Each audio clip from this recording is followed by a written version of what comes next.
Filled with peaceful scenery and scattered vegetation, a strange snake-like creature appears, seemingly intent on devouring some plants. But these plants suddenly come to life. They're not ordinary flora, but radish-shaped beings called mandra, who prepare to defend themselves. Just as tensions rise, the scene shifts unexpectedly. It was all a playful skirmish between the snake, named Sasa, and the three mandras. They've been mock fighting like this for days, with Sasa having lost 99 times in a row. Overlooking them are two humanoid beings, one male with a hawk's head and a female watching the game with mild amusement. Nearby, a human applies moisturizer to some of the mandras who enjoy the pampering. Meanwhile, a cheerful girl races toward a cook named Sejun, who's preparing mouth-watering dishes using his special sauce omelets and fried rice that make everyone around swoon in delight. The protagonist quietly watches all of this surrounded by joy and warmth, realizing that life in the demon realm may not be so terrible after all. Flashback to the human world. One day, a gate opened to the demon realm, unleashing chaos. As monstrous invasions began, hunters awakened to protect humanity. But awakenings became rare and the human defense began to crumble in desperation. Humanity turned to science, creating artificial life forms called chimeras. Beings born from mixing human and animal DNA with monster cells and gate minerals, often using prisoners as test subjects. The result was a breakthrough. Chimeras became humanity's strongest weapon, drastically reducing casualties and helping stabilize the world. However, decades later, illegal labs began producing high-grade chimeras for the black market. In one such lab, scientists inspected a broken test subject, Chimera number 17. His arm was rotted and his brain partially damaged, making him unresponsive without direct orders. The researchers considered him a failure, fit only for disposal. The director, cold and calculating, decided to deploy number 17 on a gate-sealing mission, not to succeed, but to die there, without a return order soon after inside the demon realm. No, 17 fought alongside a group of adventurers, but he didn't need help.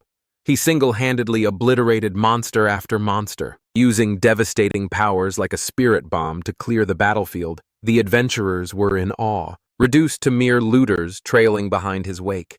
Despite his damaged mind, number 17 showed unmatched strength and endurance. Days passed. The monsters kept coming, and yet the gate remained open. Eventually, the gate began to collapse. The adventurers prepared to retreat. One female hunter questioned whether they should bring 17 back given his crucial role in their survival, but the orders were clear. He was to be left behind her companion. Coldly reminded her that chimeras were emotionless tools, but number 17 had begun to understand. Even as he kept fighting, he realized no return order had come as monsters overwhelmed him. Tearing at his bodies, number 17 continued to defend the retreat route, fulfilling his mission to the end. Left behind and abandoned, he was ultimately destroyed.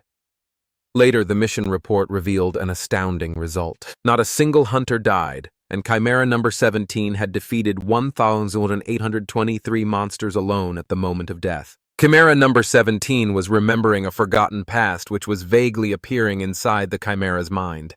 He remembered somehow that he was once a complete human being and was abducted at the age of 9. A flood of images unfolded before his eyes, and even when the broken brain of the Chimera could not understand anything, he just watched everything silently. 80 years ago, he was born then.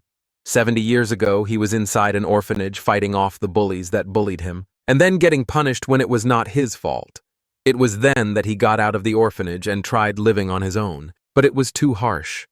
Some people came to abduct the little boy, chaining him, and performing multiple experiments on him as a subject inside the illegal lab. He was chained down and given the number 17. He was administered class silk cocoon larva cells as the scientists waited for any reaction to appear. But even after multiple days, there were no side effects. Instead, 17 had gained special abilities. Still, his human appearance and consciousness were maintained because of his rare constitution. The scientists were happy, not ready to let go of the little boy, telling the others that they should keep transplanting cells until they saw a reaction and could find out how much his body could take. 64 years ago, even after administering multiple monster fluids, 17 was not showing any side effects. and was instead gaining multiple abilities, cleaning floors with the monsters, while using his physical and mental abilities, along with having skills that were once only special to monsters. One such day, while defeating a monster, 17 saved a lady and her daughter who thanked him for saving them. But just as he turned around, he started showing signs of forgetting the orders given to him 59 years ago. The condition worsened, and 17 wondered about what he had just been doing. One scientist noticed that 17 was having trouble remembering things. The psychotic scientist, however, was happy because side effects had finally begun to show 54 years ago. We see that the scientists were recording something that after transplanting over 500 types of monster cells for over 50 years, 17 had become an S-class chimera, and now it was impossible to measure his potential. Number 17 was the research lab's greatest success. The latest event happened 20 years ago as 17 transformed completely and was no longer human at all, not able to understand anything that was going on, only able to complete orders and do as he was told 3 days ago. He was defeated by the monsters who flooded the gate, completing his mission, but not able to retreat. But from the fluid secreted from 17, something strange started happening. A strange light fell onto a bone which was part of 17. We come to know that the bone started gaining strange powers as it began rematerializing itself and forming a complete body after a transplantation of a total of 527 types of monster cells. Strangely and suddenly, 17 has been resurrected. His whole body is coming back and rebuilding itself, slowly but surely. And he is turning back into a human, coming full circle.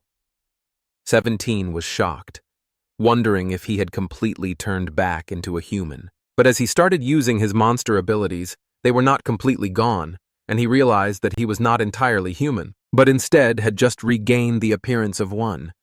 However, 17's brain was no longer broken, and he realized that quite some time had passed, and the research lab had not retrieved him. He knew that he was finally discarded. The experiment number on his wrist was gone too. The boy realized that now he no longer had ties with the lab. Then 17 remembered something. He had been injected with the abilities of an immortal-type monster, which was a monster phoenix. And as the core was not destroyed, the monster could revive up to 3 times. Even when 17 had thought that humans could not fuse with immortal cells, he had been wrong, and he was now certain that his body had been returned to its prime. He wondered if it was because all the side effects of the experiments had been eliminated that he was feeling great. Ever since it all began, he had felt like a fog was completely shrouding his mind. But now, all the spells that the scientist had put in place to prevent 17 from escaping or causing any resistance were gone. It was as if his life as number 17 was now over, and he could live as a human. It was then that 17 started remembering what his actual name was. Because 17 was just a number assigned by the lab, he remembered that one really gentle scientist had given him a name, Ryak, who was ready to help 1,000 people with his new abilities. Ryak just smiled, wondering how a homeless orphan from the slums could help others. But now that he had abilities, it was possible Ryuk wondered what he should do now that he had been resurrected. At first he thought about revenge, but revenge only made sense if the target was right in front of him, and that was not the case. Ryuk had once thought about revenge, but now the events were so far in the past that his desire for it wasn't as intense as before, and as he had no way to enter the human world, he knew that if he lived long enough, he would probably run into them, so he decided to think about it when the time came. Now that he had come back to his senses, Ryuk noticed that he was completely naked, but it was none of his concern, because he was in the demon realm anyway. He decided to try to live on like a real person, and the first thing he needed was to find clothes. Wondering when was the last time he wore actual clothes that felt good, Ryak started moving toward a different place as the scene shifted. We saw a beautiful landscape with a river. Ryan thought about what he could make clothes out of, since he had no materials just then as he found the lake. He decided to look around for a bit. He saw a giant bird creature slam to the ground. Lifeless, Ryuk realized this was likely the result of a territory dispute among the various monsters. Even though the bird monster seemed quite strong, it had met its end, and judging by the lack of major wounds, Ryuk concluded that the bird had probably died from poison, and not any physical injury. This was all in Ryuk's favor, since he needed leather. Anyway, he immediately began transforming his hands into a blade like Alex Mercer from Prototype. As he had the abilities, he decided to go ahead. He remembered that back in the lab they had taught him how to kill monsters properly. So he decided to cut the stomach in a straight line, then make incisions on the limbs to separate the leather. He decided to give it a try. But as soon as he stabbed the bird, the poison started spewing out, and Ryan completely inhaled it to everyone's surprise. Nothing happened to him. He thought it was just a bad smell, and got a notification that there was no damage done. Still, he knew the smell and poison were bad, so he decided to wash it out. Then we saw some real censorship.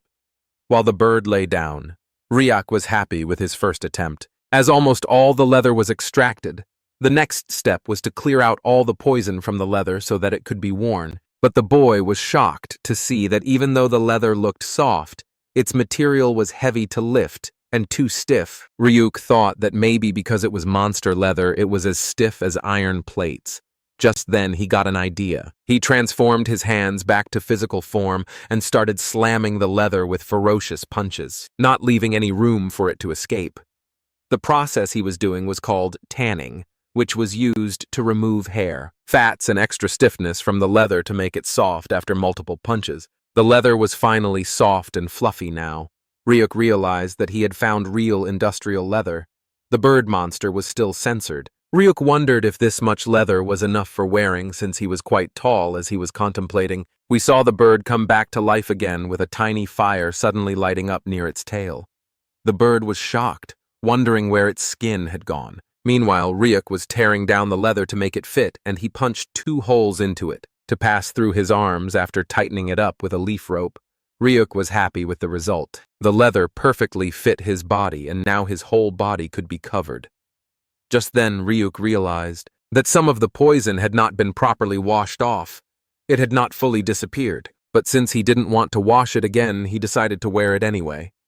As he turned around, he saw that the bird was awake, and wondered how it was still not dead. We come to know that this bird monster was called the Rigger, and according to Ryuk's knowledge, it should have been properly dead, because he had hit its vital points. But then the bird started shaking its head, and Ryuk was shocked, wondering if it was just his imagination, or if the bird was truly understanding him. Ryuk began thinking that if the Rigger was alive, maybe it was also one of the immortal types, and could come back to life a few times in the past. Ryuk would have definitely killed it, since he was a hunter, but since the opponent was already weakened and no longer a threat, there was no need for Ryuk to kill the revived bird. Our boy started laughing, telling the bird that if it understood him, then it should know that both of them were lucky, and since this was their second life, they should do their best to live well, and if their fates were intertwined, they might meet again somewhere after saying these words. He turned around and started walking away. He entered a cave while thinking that now that his clothes were sorted, he needed a place to stay inside the cave. There were multiple ferocious monsters, and one large-looking centipede tried to attack Ryuk. But in front of his raw power, it was nothing. Ryuk didn't even care about it until he came closer. And just with one flick of his hand, the centipede was finished. Its head separated from its ugly body. Meanwhile, Ryuk was contemplating that the cave was too dark, so he decided not to live inside it. The scene shifted to a heavily snow-falling area, like an avalanche. Multiple monsters were shocked because when they tried to attack Ryuk, it backfired. The boy thought it would be tough to find food, so he rejected the place too. Inside the forest, Ryuk was getting funny smells, and inside the swamps it was too humid. He even tried going into lava mountains, but it was too hot and hard for him to stay without sweating. So finally, after going through all these places, Ryuk came outside and started looking around the valley. He spotted a location that looked pretty nice. It had a waterfall and nearby water enough for survival. There were also wild monsters that were edible. Even Ryuk could never have imagined that the demon realm was this beautiful. He decided to take a closer look and jumped from a cliff down to the ground. He saw that the water was actually clear, and there were plenty of fish, even though they were monster fish. Ryuk knew he could capture and cook them on the spot.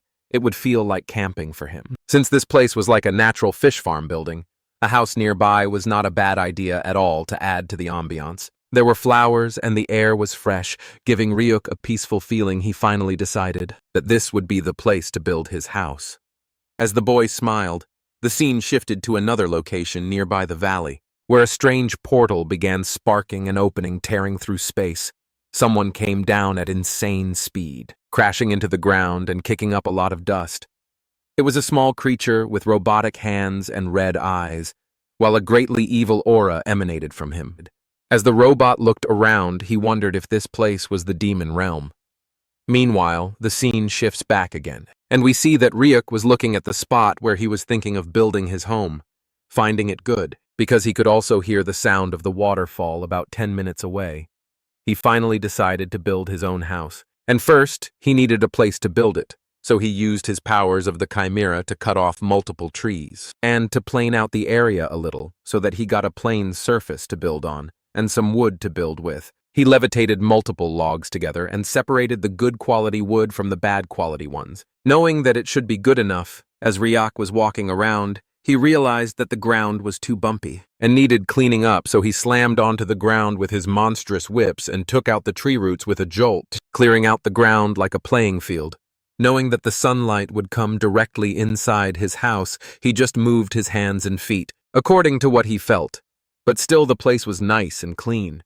He started picking up the heavy logs, and decided to choose the strongest ones and create pillars at the corners after doing this. He was really having fun building his first house. Then he took slightly weaker wood and formed planks out of them, and laid them onto the floor. For the walls, he decided to use mucus from the snail-type monsters, as he did not have any nails and needed to stick the logs together.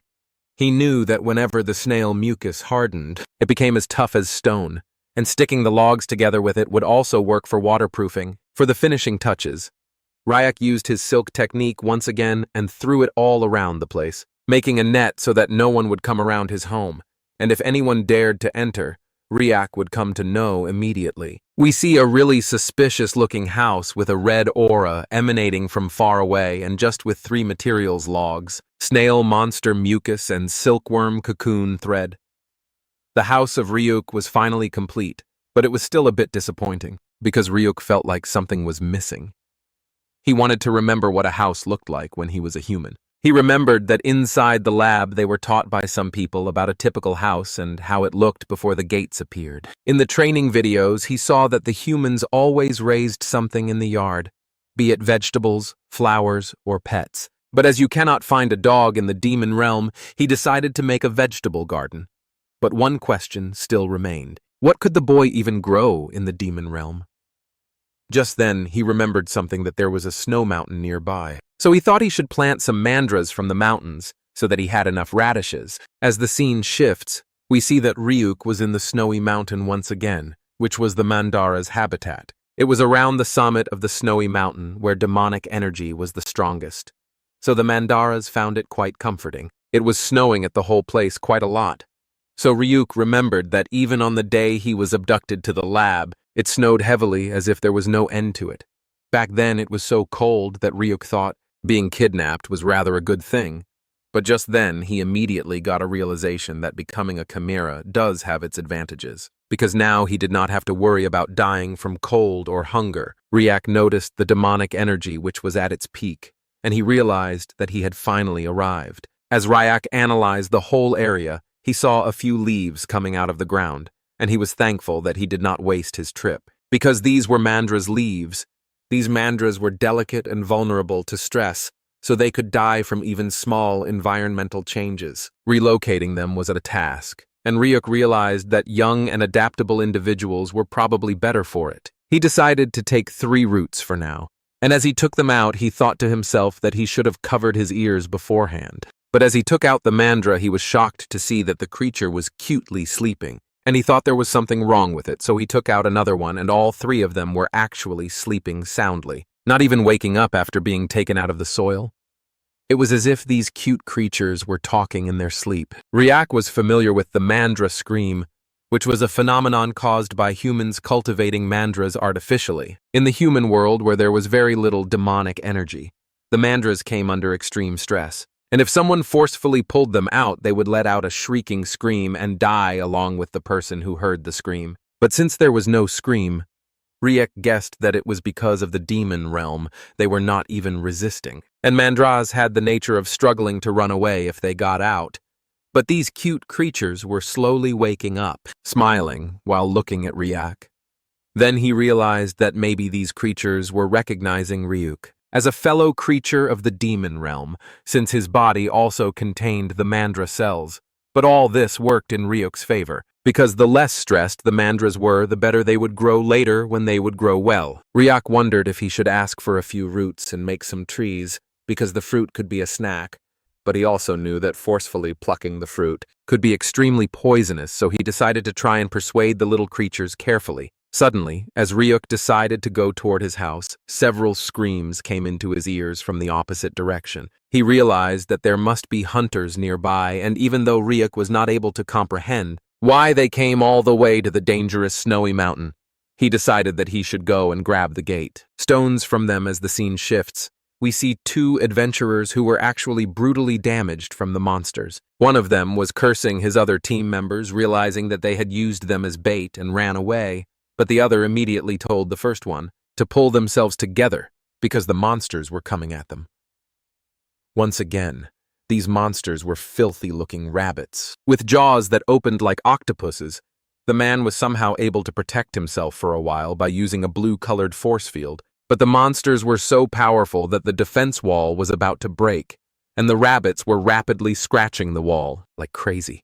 The man who was shielding both of them was almost crying, realizing that he should have stuck to menial chores and not come looking for a chimera as the defensive wall broke down. From the punches of the rabbits, the man screamed for somebody to save him.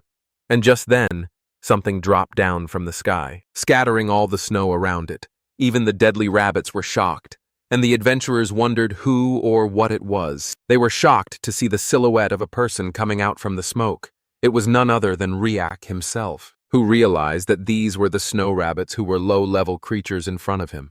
The monsters tried attacking our boy, but they sensed something really evil and maniacal inside him. So even before Ryak got to them, the rabbits ran away, knowing that it would be instant death for them. The adventurers were shocked, not able to believe that the B-class monsters were running away at the sight of a mysterious man nonetheless. They started thanking our boy for saving them, introducing themselves as Seong and Kim. Upon asking the boy's name, he introduced himself as Ryuk. Hearing the name, Kim thought the boy was mysterious, and with the outfit that Ryuk was wearing, he was thrown off even more. Ryuk asked the adventurers what they were doing at the snowy mountain. When they looked like D-class hunters, the adventurers gave an obvious explanation that they needed money, and they were not getting it by doing menial chores. They explained that they had received a request to capture a chimera, and as the reward was good, they decided to do it.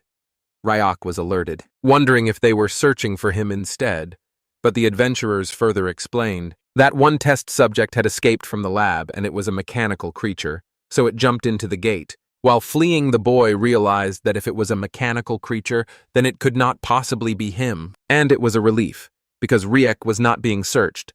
But he asked the adventurers where their luggage was, because if they had come to the demon realm empty-handed, then it was a mistake, and they should have had a few gate stones. Kim explained that his team members, or rather those traitors, took everything from them, and they had planned this from the start. Kim realized that he should have known about it since they were all B-class hunters, and the D-class ones were a burden on them. Ryak realized that in this case the gate stone must be with those guys. But just then, Seong excused himself and asked Ryak if he had any plans of returning to the real world, because they were already near their limit. And if they got contaminated by the demonic energy anymore, then it would be bad. We come to know that the time a hunter can endure in the demon realm varies greatly, depending on their awakening class, and if they do not return to the human world in time and purify the demonic energy, then most of them will die. That does not apply to Ryuk because he was a chimera, as Ryuk was thinking about it. The adventurers were begging him to take them back to the human world because one of them had a pregnant wife at home, and she would be due next week. But just then, Ryuk sensed something, and without saying anything further, he jumped away without listening to the adventurers anymore. Both Kim and Seong were now depressed, wondering where Ryak was going, begging him to take them with him. As the scene shifts, we see the mechanical creature standing near the cliff, knowing that he could not go any farther, because it was dangerous. The other three adventurers were just behind the mechanical creature trying to capture him quickly, and they decided to attack him all at once. But suddenly, Something awakened inside the robot, and he decided that the dangerous ones would definitely be eliminated. We come to know that the adventurers were in a squad getting ready to attack the robot together. But something flew out of the hand of the robot, and he started dematerializing, getting ready to fight with an evil look in his eyes. As the scene shifts, we see that Ryuk had arrived at the cliff, and he saw blood splattered all around, wondering if he was just a step too late for missing all the action because all the hunters had already run away, or rather were decimated by something and their bags had now fallen onto the ground from looking at the situation. You realize that they must have ditched their gear so they could run away fast, but there were many animal tracks, mixed with a child's footprints which were chasing them, so Ryuk realized that whatever it was, it could change form during the fight. Just then, we see a flashback of the adventurers as Kim told Ryuk that the mechanical creature was made out of liquid metal, so it could freely change its shape. But the material was so rare that the scientists made it small, like the size of a child or a large dog. This information coincided with what Ryuk was seeing as the boy smiled, realizing that for a mechanical creature, it could overwhelm 5B-ranked hunters alone, which was quite impressive as the scene shifts.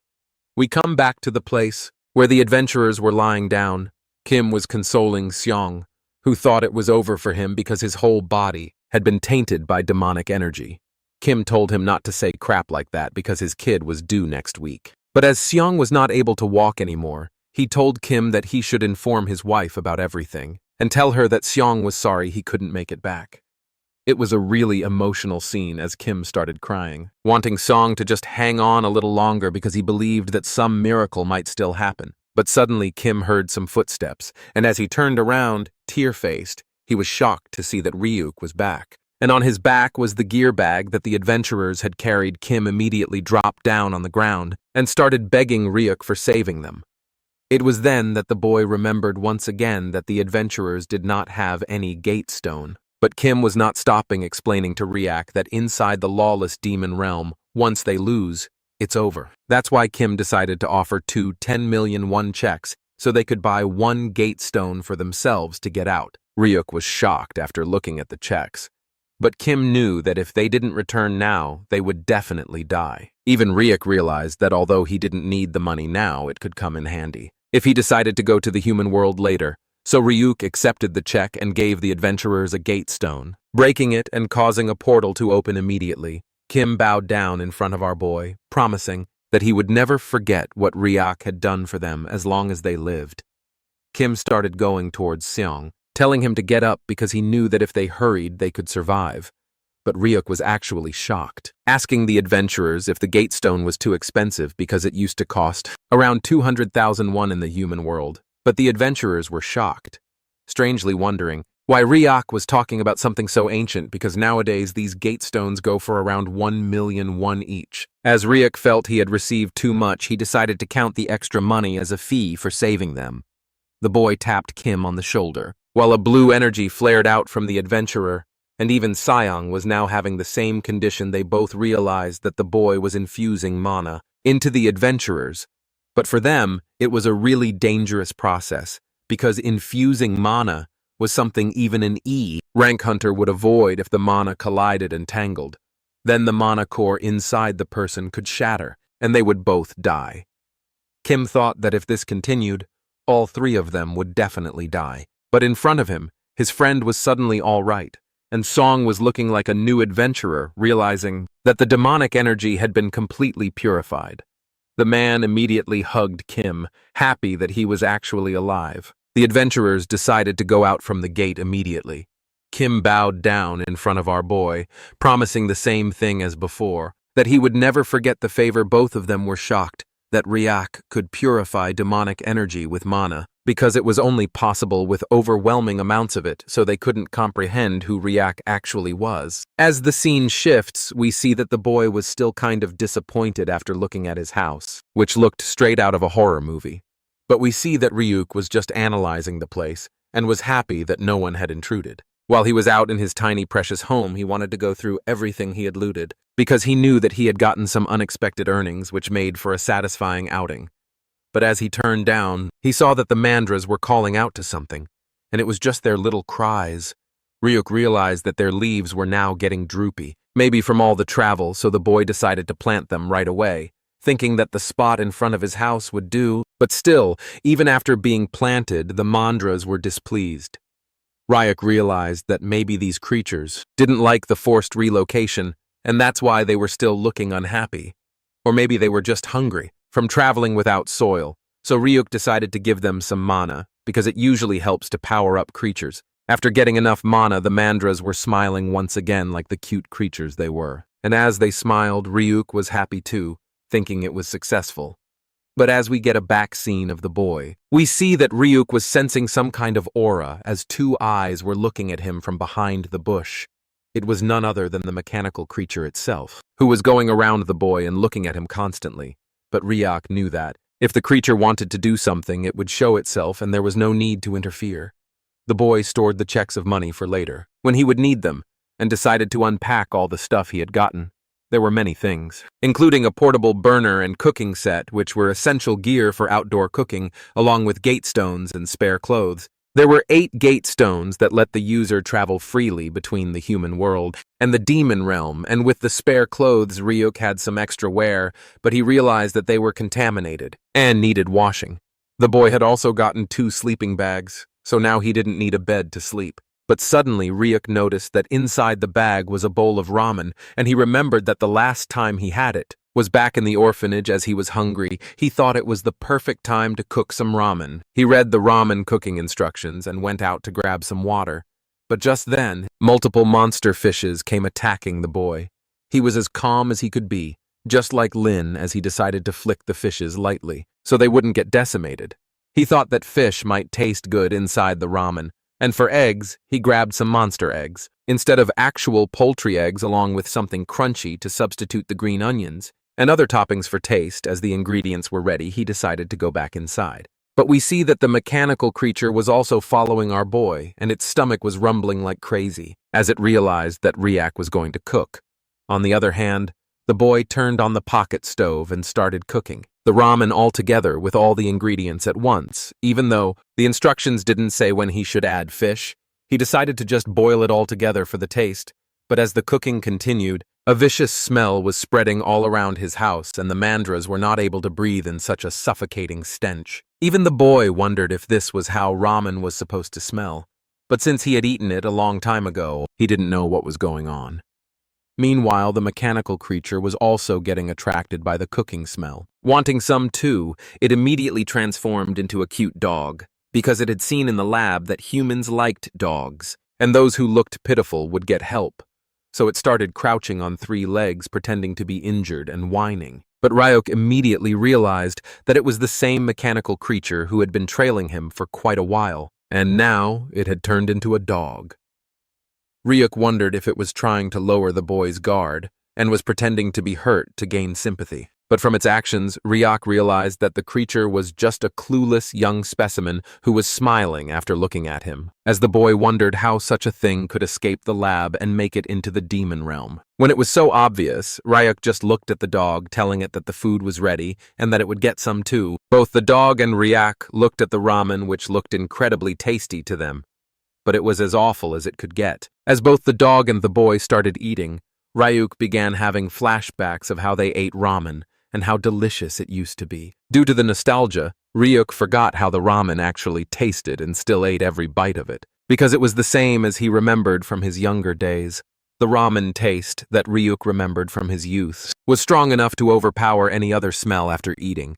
It was time for the boy to clean up, and the dog started going away. But as the boy noticed something, he immediately called out to the dog, asking him if he wasn't limping from his left leg. Earlier, after hearing that, the dog realized that he had messed up and immediately lifted his left leg instead of the right one. As the scene shifts, we see that Ryuk had gotten near the waterfall and had finished doing the dishes, so he decided to do the laundry. Now he did not have any good memories of flower pollen, but he couldn't keep living in leather clothes forever, because the weather could be dry sometimes and it could get hot too. He was not a caveman, so he wanted to dress normally. As the boy was using the stick to clean the pollen out of the clothes, he knew that if he washed too hard, they might tear. So he decided to do it gently, but with only a single smack of the stick. All the rocks were flung into the sky, and the ground broke with the cloth being tattered into pieces. The boy made an oblivious face while thinking that, since he had another set left, it was not a bad thing, but as Ryuk analyzed his surroundings, he saw that the mechanical creature had turned into a rock. This time he wondered why the creature kept lingering around. Even when he was eating ramen and doing the dishes, the mechanical creature was a fish, and when the boy was looking at the flowers, that looked like forsythia. The robot had turned into a log. The mechanical creature was approaching the boy, just by changing its appearance without doing anything special. But just when the creature saw bugs, it transformed and started running away frantically. We come to know that the robot hated bugs, and from this Ryuk realized that the mental age of the mechanical creature was probably under 5 years old, and with the awkward speech patterns it showed. Ryuk knew that the robot had a side effect from when a young chimera was forcefully injected with knowledge that its brain could not process. Even when Ryuk had spotted the now transformed robot, he acted like he saw nothing, and the robot wanted to hide as soon as it could. As the flashback ends and the scene shifts, we see that Ryuk was finally able to clean a piece of t-shirt, slowly but surely, realizing that doing laundry for him was more difficult than he would have ever thought. But still, he managed to get it done. Now that he was looking at it, he realized that the t-shirt was small for him, and he would not be able to wear it. Still, he decided to dry it up because after all that washing, throwing it away would be a pity as he needed to go and check the state of the mandra as he went away. But as soon as Ryuk disappeared, one rock opened its eyes and we see that it was the robot who was happy after looking at the piece of cloth, thinking that since Ryuk was also wearing clothes, the robot was going to wear them too, and this t-shirt was a perfect fit for it. Now the robot was happy, declaring that these clothes were hers to claim, and just then, the robot started transforming itself into a human with long hair.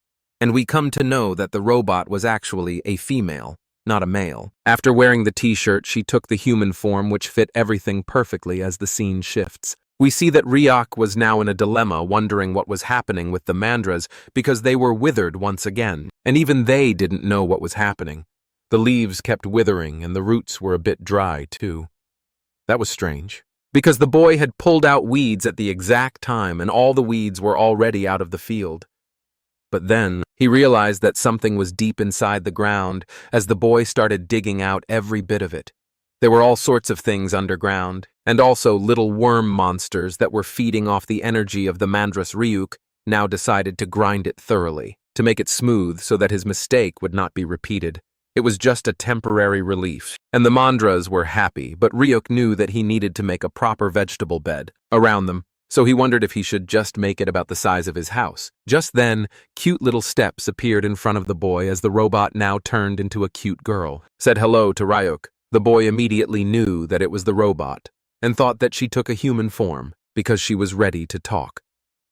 The girl tried to act all surprised, asking Ryuk if this log house was his. Now that Ryuk had started talking with her, she was pleased, asking the boy if he was a native around here. Ryuk wondered if he should tease the little girl for a while and asked her which tribe she was from. The robot was shocked, trying to dodge the question, explaining that she came from beyond the waterfall, really far away. She had traveled so far that Ryuk would not be able to know where it is. It was such an obvious lie that Ryuk decided to have fun asking the girl if she was from the coconut tribe just beyond the waterfall, knowing nothing about it. The girl immediately shook her head, declaring that she was from the coconut tribe. But then Ryuk immediately noticed that she was wearing the shirt that he had washed. The girl became angry, telling Ryuk that in their tribe there was a rule: whoever picks something gets to keep it. So now the shirt was hers to claim. Ryuk thought for a while and told the girl that she could have it. But then Ryuk asked her why someone from the coconut tribe was so far away from them. Hearing that the robot girl explained that she was expelled from her tribe and had a favor to ask, she screamed with all her might, telling Ryuk that she wanted to live with him and would love it if Ryuk would allow it. Ryuk was shocked, asking the girl again if she was sure, and she mumbled, thinking that since there were no bugs around the place and there was a house, she thought it was safe, and that's why she wanted to live here. Ryuk sighed in relief, as he also was glad to know that the robot only needed a place to rest. He finally agreed, but on one condition: if she was staying in the house, she would have to do her part. The robot girl was excited, just asking Ryuk what he wanted her to do. Ryuk told her that he needed help plowing the vegetable bed and wondered if she could help him, because he wanted to build a new home for the mandra's hearing. that the girl immediately grabbed the wooden stick from Ryuk's hand, telling him to leave it to her since she was really strong and confident with physical labor. It was then that we saw a shocking transformation, where the girl was able to plow the whole field and make all the worms get out. With insane strength, which was unimaginable for such a small body now that she was happy, she was no longer hiding her true identity at all, which could be revealed from the power she possessed. But Ryuk thought that maybe it was something else, completely. And as she had lived in the lab for her whole life, she didn't know what a normal kid was like. So she was doing her best to impress Ryuk. The boy asked her about her name, introducing himself as Ryuk, and this made the girl stop because she didn't have a name, but to impress the boy, she knew she would have to make a new name just like the pretty flower she had seen earlier. She declared herself as Nari. Ryuk joked about her being too narrow. The girl screamed that it was Nari instead. As the scene shifts, we see that the whole place was done, and the vegetable bed was ready. After just a few moments, Ryuk had also made a stone fence which was not letting the soil slip. Now all the mandras were happy after getting their new home. Even Ryuk realized that the creatures were happy, and that he should have plowed the field earlier. But suddenly Nari started crying, and Ryuk wondered why she was crying. All of a sudden, we then come to know that the mandras who were playing in the field were reminding her of her friends, but Ryuk was sure that there was no way those kinds of things existed at the research lab. Before he could inquire any further, Nari was stunned, and Ryuk wondered what was happening. A dark miasma started coming toward the beautiful place, and the whole place turned into a red hell. Nari got down onto the ground, shivering, not even able to get up. Ryuk told her not to be scared, because it was just the sound of monsters hunting each other.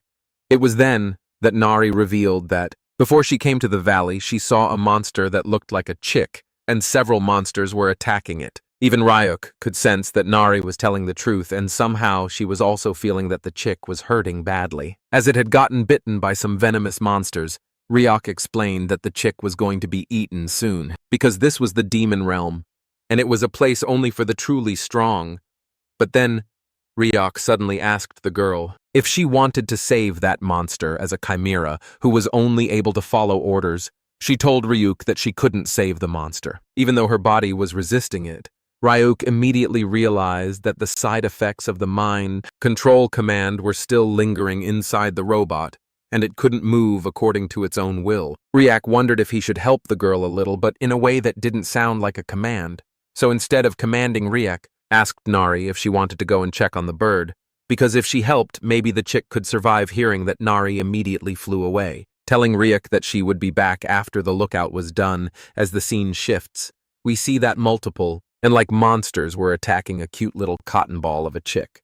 But before they could eat the bird, Nari came to the rescue, kicking each and every monster that was coming toward the small creature. The girl was determined to save the bird. She remembered her past when she was still the robot and everyone else hated her. Because she was placed first once again in a ranked match, they knew that at this rate, everyone else would be used for high-failure experiments just to save themselves. They started bullying the mechanical robot, telling her to let them live too. They told Nari that if only she weren't there, then their lives would be different to the robot. It was completely nonsensical because she was only doing as she was told, and still she was getting punished. But now she was determined not to be like that anymore because bullying someone in large numbers was really bad, and the monsters were doing just that with the cute little chick. Nari gave a ferocious blow to all the monsters, decimating them. Meanwhile, Ryuk was supplying energy to the mandras, but suddenly, the girl came back, calling out to Ryuk as he turned around with a smile. He saw that Nari was crying because the chick she had saved was not getting better at all.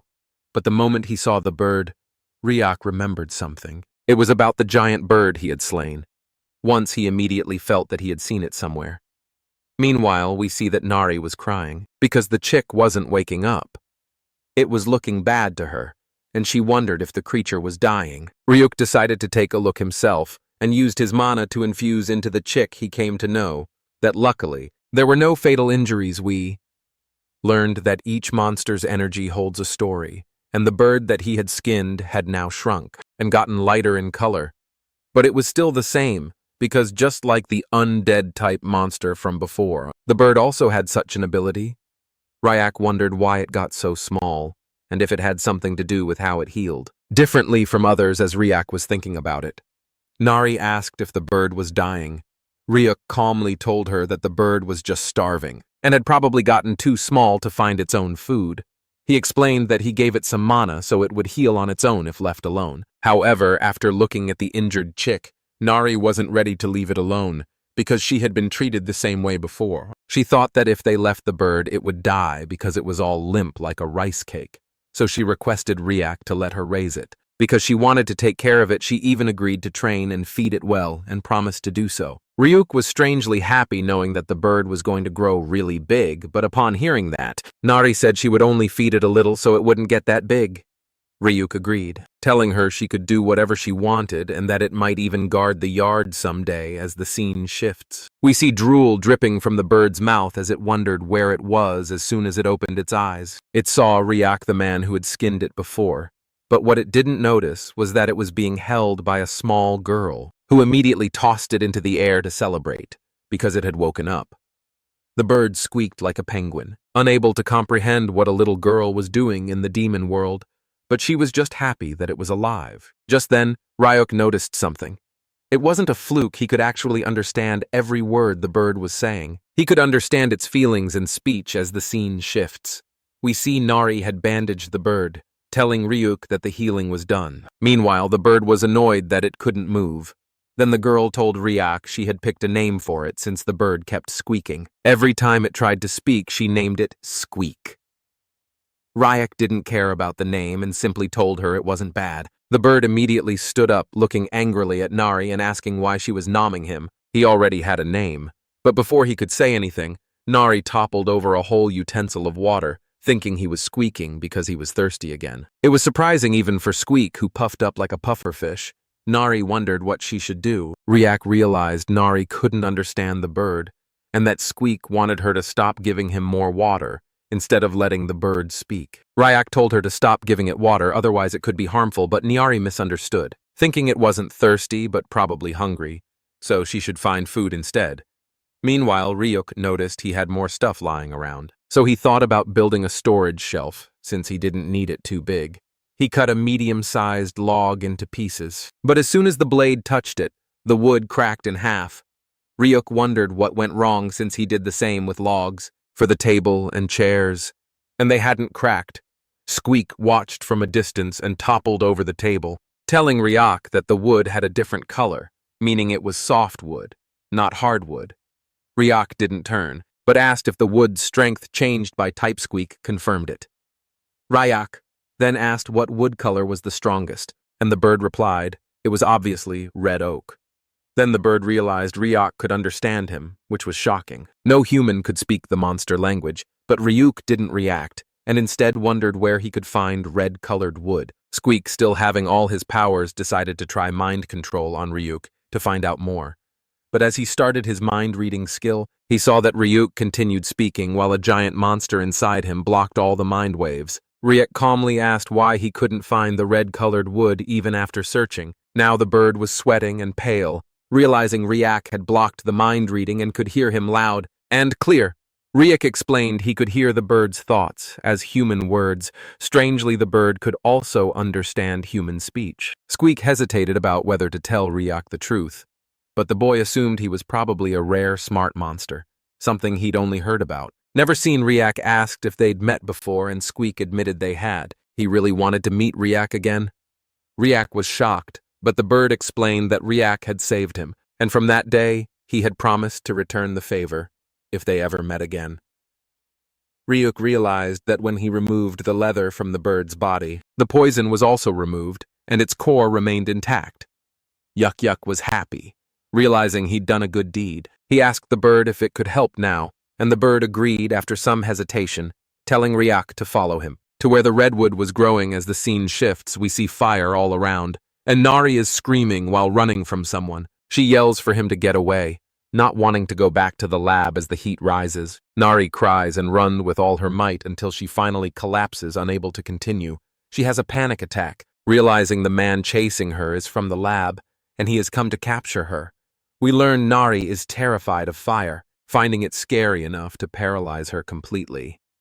Meanwhile, a man with long hair and a futuristic ninja-like jacket checks something on his smartphone, confirming the mechanical creature can indeed change shape freely. even though he doesn't feel great about attacking. Something that looks like a child. This is a matter of life and death for him, so he complies. The man materializes a fireball shaped like claws, preparing to attack the already terrified girl, telling her it's the end. But just then, the bird and Ryuk return. Ryuk is annoyed. He just wanted to finish the shelf and eat, and now someone's interrupting their peace. Even the bird is angry, deciding to help the girl first, and return to the woods later. Ryuk realizes Nari is scared of fire, and it's so frightening to her that she doesn't look okay. He decides to put out the fire first. The bird wonders what kind of jerk would hurt a crying child. On the other hand, the man is surprised to see someone who looks like a caveman, wondering where Ryuk came from. He assumes Ryuk is also after the mechanical creature, and tells him to leave, while he's still being nice. But Ryuk, annoyed by the man's chatter, says he talks too much and it's getting on his nerves. Now even the man is annoyed, thinking Ryuk has too much attitude for someone who just showed up. He raises his hands and slams them onto the ground, unleashing a large-scale fire attack. Ryuk remains calm instead of attacking the man directly. He targets the cliff above him, causing a landslide of rocks to fall onto the man. The fire user is too clumsy to detect the attack, and is immediately buried after everything calms down. Ryuk checks on Nari and asks how she's feeling. The girl slowly gets up. Ryuk tells her that if she's scared, she should knock that fear out cold. And when it wakes back up, knock it out again. While saying this, Ryuk walks up to the man and grabs his hair to pull him out, only to be surprised when a wig comes off. The man is actually bald, his shiny head reflecting the sunlight after Ryuk looked at the bald guy. He was shocked, wondering why this young man was so bald. Even the bird seemed to pity the boy. On the other hand, Kim stared at the shiny head and burst into laughter, like a crazy girl thinking Baldy was really funny since the man had been subdued for Kim. He didn't seem so scary anymore. Unique, however, was a little troubled because only a few minutes ago Kim had been pushed around by Baldy. That alone wasn't unusual. But then the bird told Ryuk that once he saw what it was about to show him, he would understand the situation better. The bird activated mental resonance, an ability that allowed one to see into an opponent's memories and could also transmit them to others. Suddenly, a flashback of Kim's memory appeared. A senile scientist was experimenting with a strange metallic liquid, and it was Kim Nari who was being developed. As she gradually gained self-awareness, she realized things were bad. The scientist repeatedly used fire in his experiments on her, which explained her deep fear of flames under the excuse of durability testing. The liquid form she inhabited was burned again and again. The scene shifted as Ryuk tapped Kim on the head, complimenting her for doing well. He knew her trauma wouldn't vanish so easily, but this was at least a step forward. Then he asked the bird what they should do with Baldy. Hearing this, Kim smiled and told Ryuk that she had an idea. The scene changed to Baldy hanging by a rope near a waterfall with water pouring continuously over him. The stream made him nauseous, while Kim laughed, saying that if Baldy was drenched, fire couldn't reach them, and the uncle wouldn't be scary anymore. Meanwhile, Baldy thought bitterly that he hadn't come to the demon realm for this. But Kim believed that since the uncle was bad, he deserved it, even when Ryuk tried to tell her not to be so harsh about someone's appearance. He was secretly relieved Kim seemed to be healing from her past, faster than expected. We then saw Ryuk collecting water when the bird asked him what he was doing. It turned out he was preparing to make ramen. Hearing that, Kim grew excited. Knowing Ryuk's fish ramen was delicious, Ryuk teased her, asking if even the coconut tribe ate fish. Ramen. Kim happily agreed, going along with his joke. Meanwhile, Baldy observed Ryuk and the girl carefully, realizing the man was clearly at least an A-rank hunter, maybe even hiding greater power. Kim went off swimming, determined to catch some fish. Baldy speculated that Ryuk might be a reclusive hunter who operated underground, but to hang a person up and cook ramen in front of them seemed excessive, even for the demon realm. Ryuk boiled a large pot of water, preparing 3 packets of ramen soon after Kim returned with 3 fish that had actually tried to eat her, but failed. Ryuk told her he would only use one, so they should release the others. Excited, Kim agreed, urging him to put it in quickly. Baldy, still hanging, was stunned. If Ryuk boiled the monster fish for ramen, the broth would turn out incredibly fishy and lacking flavor. On top of that, the water ratio wasn't right for proper ramen. He wondered if Ryuk even knew what ramen really was.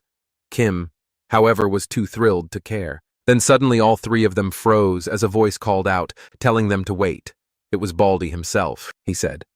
If they freed him, he would cook the ramen for them. The scene shifted to the hunter at the cooking table, tearing open a ramen packet for some. It might just be ramen, but for him right now it was life or death. His survival depended on it, with two powerful beings and a mysterious bird watching him. Baldy knew that ramen by nature was simple and pure, so he decided to stick to the orthodox method. After all, he had no real cooking knowledge, and usually survived on convenience store meals. Trusting his instincts, he measured the water as best he could. With 3 portions, he didn't have much choice. He added the noodles and soup base to the boiling pot, setting the cooking time to exactly 4 minutes and 30 seconds. His reasoning, his heartbeat was 60 beats per minute by counting to 270 beats. He believed he could time the ramen perfectly. At that moment, Baldy was more focused and serious than he had ever been. After the 270 heartbeats were over, S.E. June immediately took out the ramen and gave the noodles an air shower. Exposing them to the air made them springy and soft.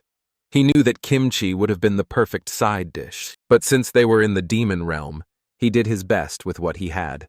With that, he felt no regrets. We then learned that the bald man's real name was Sejun, and his pure ramen had attribute points. Taste 90 carbohydrates, 24, protein 18, calcium 20, and fat 20. After finishing June wondered if Ryak and the others would even bother trying it. But to the 3 of them, this ramen was unlike anything Ryak had ever cooked. At first, they ate it with skeptical expressions, but once they chewed, their doubts vanished. They felt as though they had ascended straight to the highest floor of heaven, where fairies danced in the air without a care. This was the taste of purity. Kim was shocked, asking Ryuk if it was always this delicious. While Birdie wondered if humans always ate food like this, Ryuk himself was surprised too, but decided to eat quietly and think about it later. By the time the pot was finished, Birdie's belly was swollen, and he kept burping. Even so, Sejun nervously asked Ryuk and Kim if the ramen had been to their liking. Kim was disappointed because it was already gone. Ryuk, on the other hand, went straight to the point. He asked Sejun what he wanted. Sejun was caught off guard, but Ryuk explained that, since the ramen was so delicious, he felt bad about eating it for free, as thanks he would grant Sejun a request, as long as it was something he could give at first. Sejun was reluctant, but then he decided to seize the chance. He dropped to his knees and begged Ryak for guidance. He introduced himself as Hunter June, and said he wanted to become as strong as Ryak himself. Ryak was stunned, wondering why he was suddenly being treated like a teacher.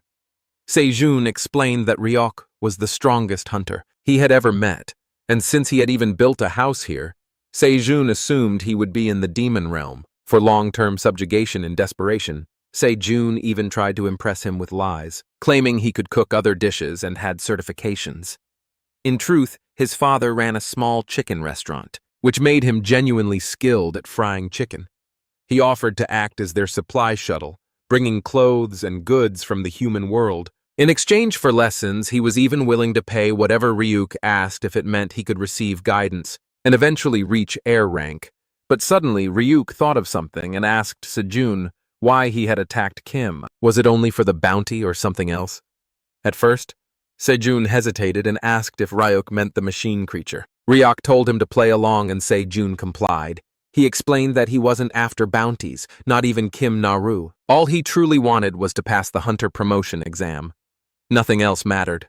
Hearing this, Ryuk told Sejun to stand up. Sejun wondered what was going on, but Ryuk explained that just eating delicious food wasn't enough. If Sejun wanted guidance, they should spar. Their last fight had ended too quickly after all. This made Sejun overjoyed, and he thanked Ryuk again and again. But just then, the ramen pot clattered on the table as Kim interrupted, asking if she could spar with Sejun. Instead, Ryuk looked at her, wondering if she was serious. But Kim, still fired up after eating the ramen, repeated Ryuk's own words that if something scary appeared, she should knock it out. This time she wanted to try overcoming her fear of fire herself. Sejun regained some confidence, telling her that although she had forgotten, and even though Ryak was strong, he himself was not weak either. Ryuk then asked Sejun if he could break a certain stone in front of them. It wasn't just any rock, it was black adamantite, said to be several times harder than diamond say. June hesitated, saying it would be difficult, and that one usually had to be at least E rank to break it, but before he could finish, the stone shattered into pieces. He froze in shock, and when he turned around, he saw that Kim Nari had destroyed it with a single strike. She now stood confidently, challenging Baldy Se-jun to a proper sparring match. Meanwhile, Se-jun's stomach growled loudly as the smell of the finished ramen still lingered in the air as the scene shifts. We see a flashback of the natural awakener Se-jun, who was once a promising hunter. His first awakened ability appeared around the age of 8 when he lit his fire powers. A rare case since most awakeners awaken in their late teens during his B-rank hunter test. He obliterated every opponent with natural talent and relentless effort. His growth was astonishing, and before turning 20 he was promoted to a rank Se. June's rise was explosive, and his fame spread quickly. He dreamed of becoming the greatest hunter, lacking nothing, but suddenly life hit him early and harshly. One day, while showering, he noticed his hair falling out in clumps at the same age. Most people began to awaken. He began to go bald instead in his early 20s. The crown of his head was already thinning, and by his mid-20s, an M-shaped hairline had formed. June fell into despair, trying every treatment and hospital he could find, repeatedly preparing for hair implants. Yet doctors gave him the same answer. All implants would eventually fall out again, and he had to accept the reality it was hopeless. His handsome looks and natural talent had once made him shine brighter than anyone. But now it was over, as Se-jun lost his shine. His performance in competitions declined. He was eliminated again and again. His growth as a hunter stalled. And before long he had become a reckless man, wasting time on the couch watching TV and eating fast food. Then one day everything changed.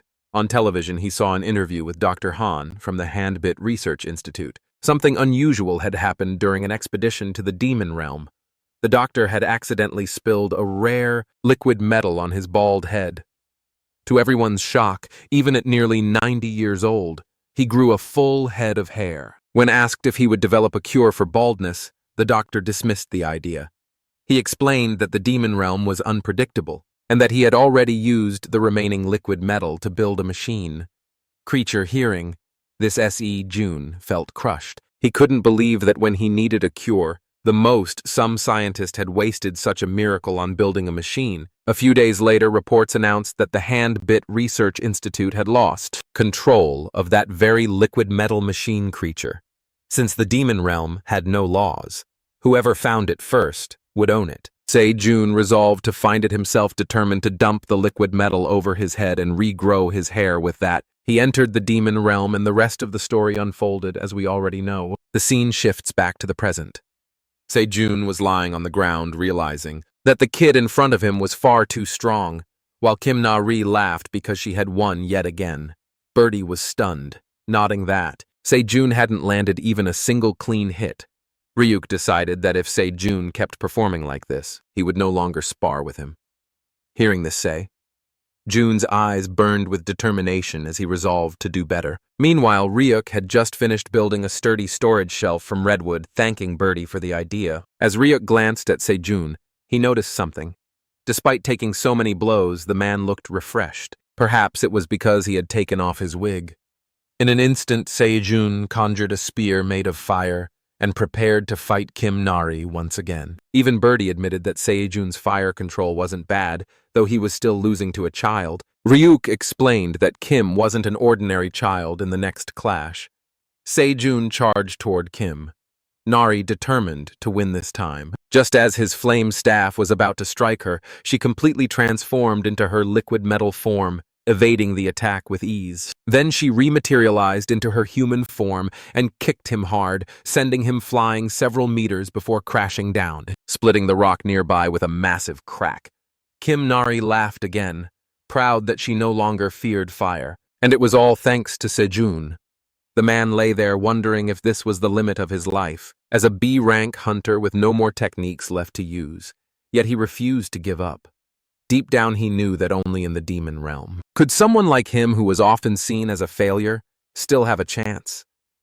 He was not a man who knew how to surrender. So he stood, looked at Kim Nairi and called out once more, asking for just one more round. But suddenly, before the round even started, Sejun began to have a nosebleed seeing this. Ryuk asked how long he had been in the demon realm. Sejun answered that it had been 9 days.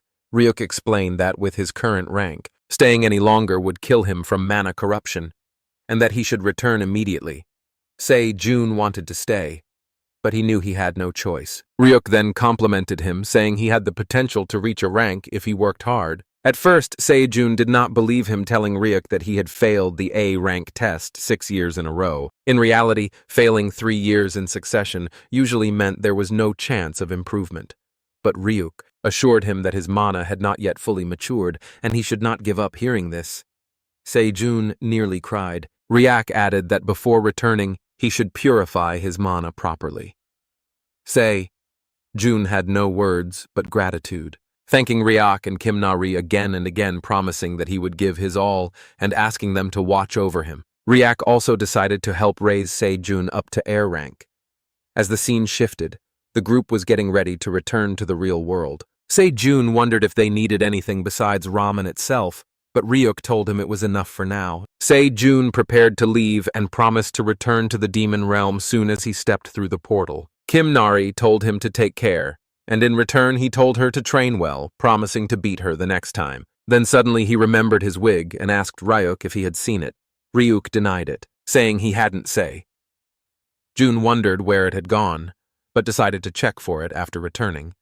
Meanwhile, Birdie wore a serious expression. Ryuk asked what he was thinking.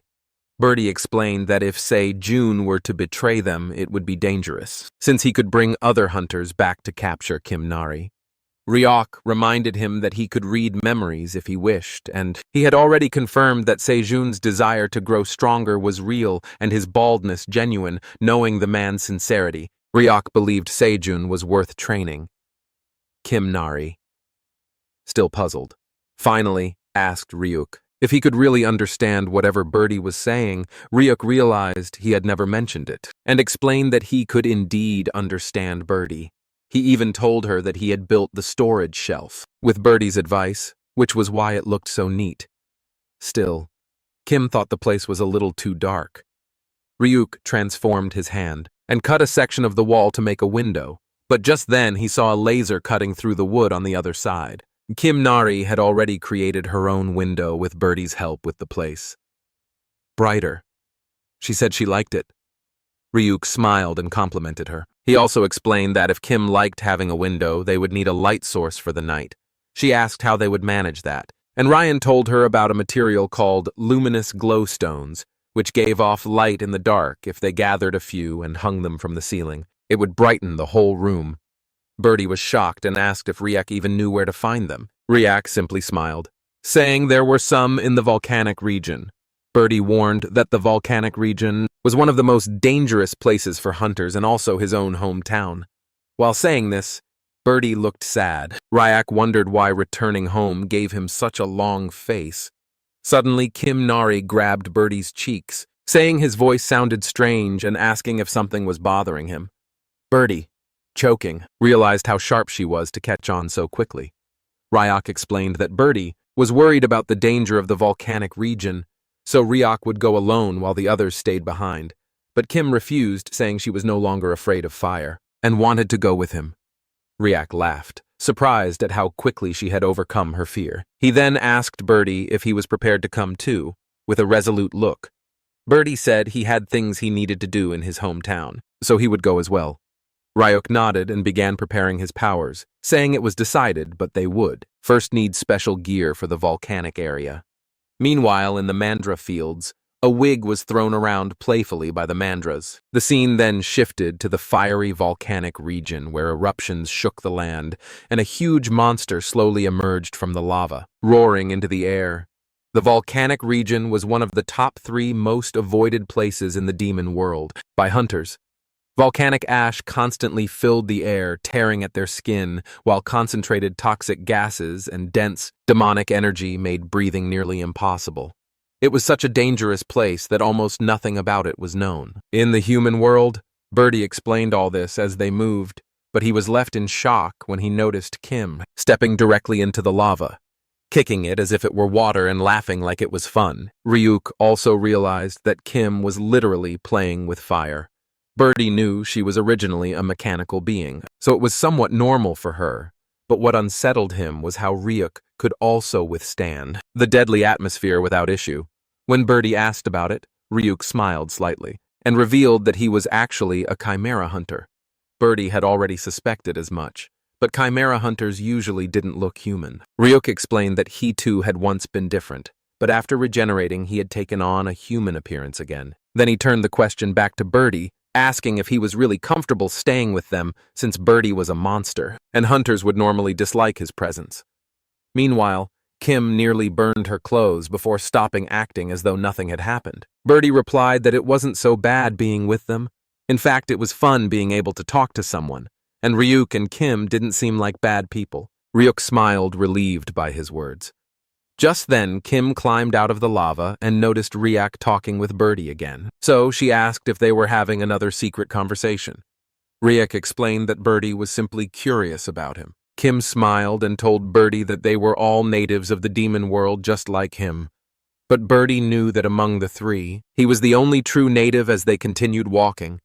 Birdie explained that luminous glow stones were usually found near lava vents soon after Ryuk spotted some near a crater and realized they were close. Kim, on the other hand, ran toward a cliff where lava was flowing and stood on top, eager to see more. Ryuk also noticed many luminous glowstones scattered around, but he also saw fire toads fighting within the smoke. The creatures were vibrant orange with rocky textures, but Ryuk noticed one of them seemed to be crying. Kim pointed out another one hidden in the smoke. Birdie explained that the female had died while carrying eggs on her back. Female fire toads carried their eggs that way during breeding season, and only females had the sunken back to hold them. Without her, the eggs would not survive, as the crater's temperature was far too high. That was why the surviving fire toad seemed so distressed. Kim grew emotional after seeing it. While Ryuk thought for a moment and told her to wait, he jumped down toward the creatures, and Kim wondered where he was going. As the fire toad noticed him, it gurgled angrily. Birdie warned Ryuk that the creature was extremely sensitive at the moment and might think he was a threat. The toad quickly lashed out with flames, but Ryuk calmly reached out and tapped its head. With a finger, he released a small dose of paralysis toxin from a nakakobra, explaining that it would not harm the creature since fire toads were immune to toxins.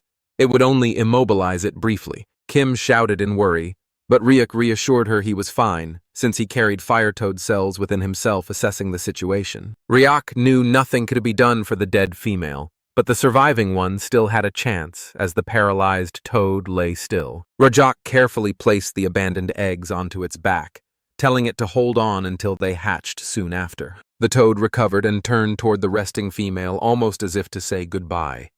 Then it leapt high into the air. Landing heavily some distance away, Kim was stunned as it turned to look at her one last time. Before moving away, leaving them all in silence, the fire toad began hopping away as it moved. Kim realized the creature had looked back at them, and it almost seemed like it was thanking them. Ryuk, however, thought that maybe the toad had only been looking once more at the lifeless body of its mate, and that was probably all it was. Ryuk then called out to Kim, telling her to come down quickly, because they needed to gather the luminous glowstones and return home without wasting any more time. Kim became excited. Deciding to dig the stones out quickly so they could head back, she began plucking luminous stones from the cracks. Admiring how pretty they were, Ryuk reminded her to be careful, warning that she could get hurt if one slipped and fell. Meanwhile, Birdie was struggling, unable to pry even a single stone free because of their size. After finally managing to pull out just one, he was already exhausted and felt bad about himself. Ryuk noticed his fatigue and asked if he was all right. Birdie thought to himself that once when he was bigger, he could have tossed and played with these stones easily, and if he had not shrunk, it would have been different. But Ryuk told him he didn't need to help with mining. Instead, he should just focus on the errands he needed to handle in the volcanic region. Ryuk also mentioned that Birdie had brought gifts since he would be meeting his friends. Birdie immediately became flustered, squawking at Ryuk and asking what kind of friends a monster could even have. Since he never planned to meet them, he insisted the gifts were only something to leave behind. But Ryuk noticed his shyness and suggested that maybe Birdie missed his own kind after all. Intelligent monsters were different from the usual ones. Birdie quickly denied it, explaining that he wasn't missing them, only regretting that he had left without saying goodbye. He thought about how gaining intelligence had its good points, but also many downsides in the land of one-eyed monkeys. He would have felt less lonely if he had never learned language. Because of that, he had left the group and lived alone. Perhaps his kind didn't even know he was gone, since they never had any sense of companionship or comradeship to begin with. Even so, Birdie grew frustrated while trying to pull out another luminous stone. Kim encouraged him cheerfully, and finally one stone came loose from the cracks, but with it came a sharp cracking sound. Kim turned toward the noise and realized it wasn't just rocks breaking. It was an egg. She saw that it was a monster egg, though she couldn't tell what species it belonged to. The shell was already broken at the top, and after looking closer, she thought maybe the crack had been caused when Birdie's stone hit it. Ryuk explained that normally the baby inside should break the shell on its own, since that was how they grew healthy and strong. Kim wondered aloud what they should do, then finally declared that they should take the egg with them. If they left it here, it would only end up roasted. Birdie was stunned by this logic and disagreed with her decision, but Ryuk remembered there was a perfect spot nearby that could serve as a nest, since he was also curious about what was inside. He thought they had no choice and agreed to take it. Kim immediately volunteered to carry the egg, but Birdie was against it. He asked Ryuk if he was serious, pointing out that he had never seen an egg like this before. What if something dangerous hatched from it? And Kim was put in danger. But Ryuk only smiled and told him not to worry, promising that nothing bad would happen. As long as he was there, Birdie finally relented, saying that if it was Ryuk himself making the decision, then it would be fine. After deciding to take the egg, Ryuk told them they would mine a few more luminous glowstones, and then return home quickly. Once the work was finished, the scene shifted. Ryuk. Kim and Birdie arrived back home, only to find Sejun waiting for them. He looked at the three, wondering where they had been, and why Ryuk had returned so soon instead of pressing him. Sejun simply stepped forward and offered to carry Ryuk's luggage. Ryuk handed it over, but warned him it was heavy. Sejun, confident in his strength, still found the bag impossible to lift, and wondered what on earth Ryuk had been carrying to make it so heavy. Looking closer, Ryuk noticed Sejun's face was damaged, and wondered what had happened to him. Meanwhile, back in the volcanic area, a giant packet of ramen had been left behind by Birdie. As a gift, his monster friends were eating and dancing around it, completely absorbed in the flavor. As the scene shifted, Ryuk wanted to know from Sejun what had happened to his face, and if he had gotten into a fight. Ryuk had never thought of him as the type who would end up beaten yet. According to Sejun, he often got hit by Kim back in the demon realm. Without giving a proper answer, Sejun quickly ran off, calling out that he was hungry and urging Ryuk to hurry with the meal. The focus then moved to Ryuk, who was busy carving luminous stones. Kim came over and asked him what he was working on. Ryuk explained that he was making fluorescent lights by carving luminous stones, adding that if they were to be used for a ceiling, it would be nice to make them look pretty. Kim suddenly realized something and told him he was really smart, not only because he understood what he was doing, but also because he explained it clearly. On top of that, she said, he was kind-hearted, almost like a father figure.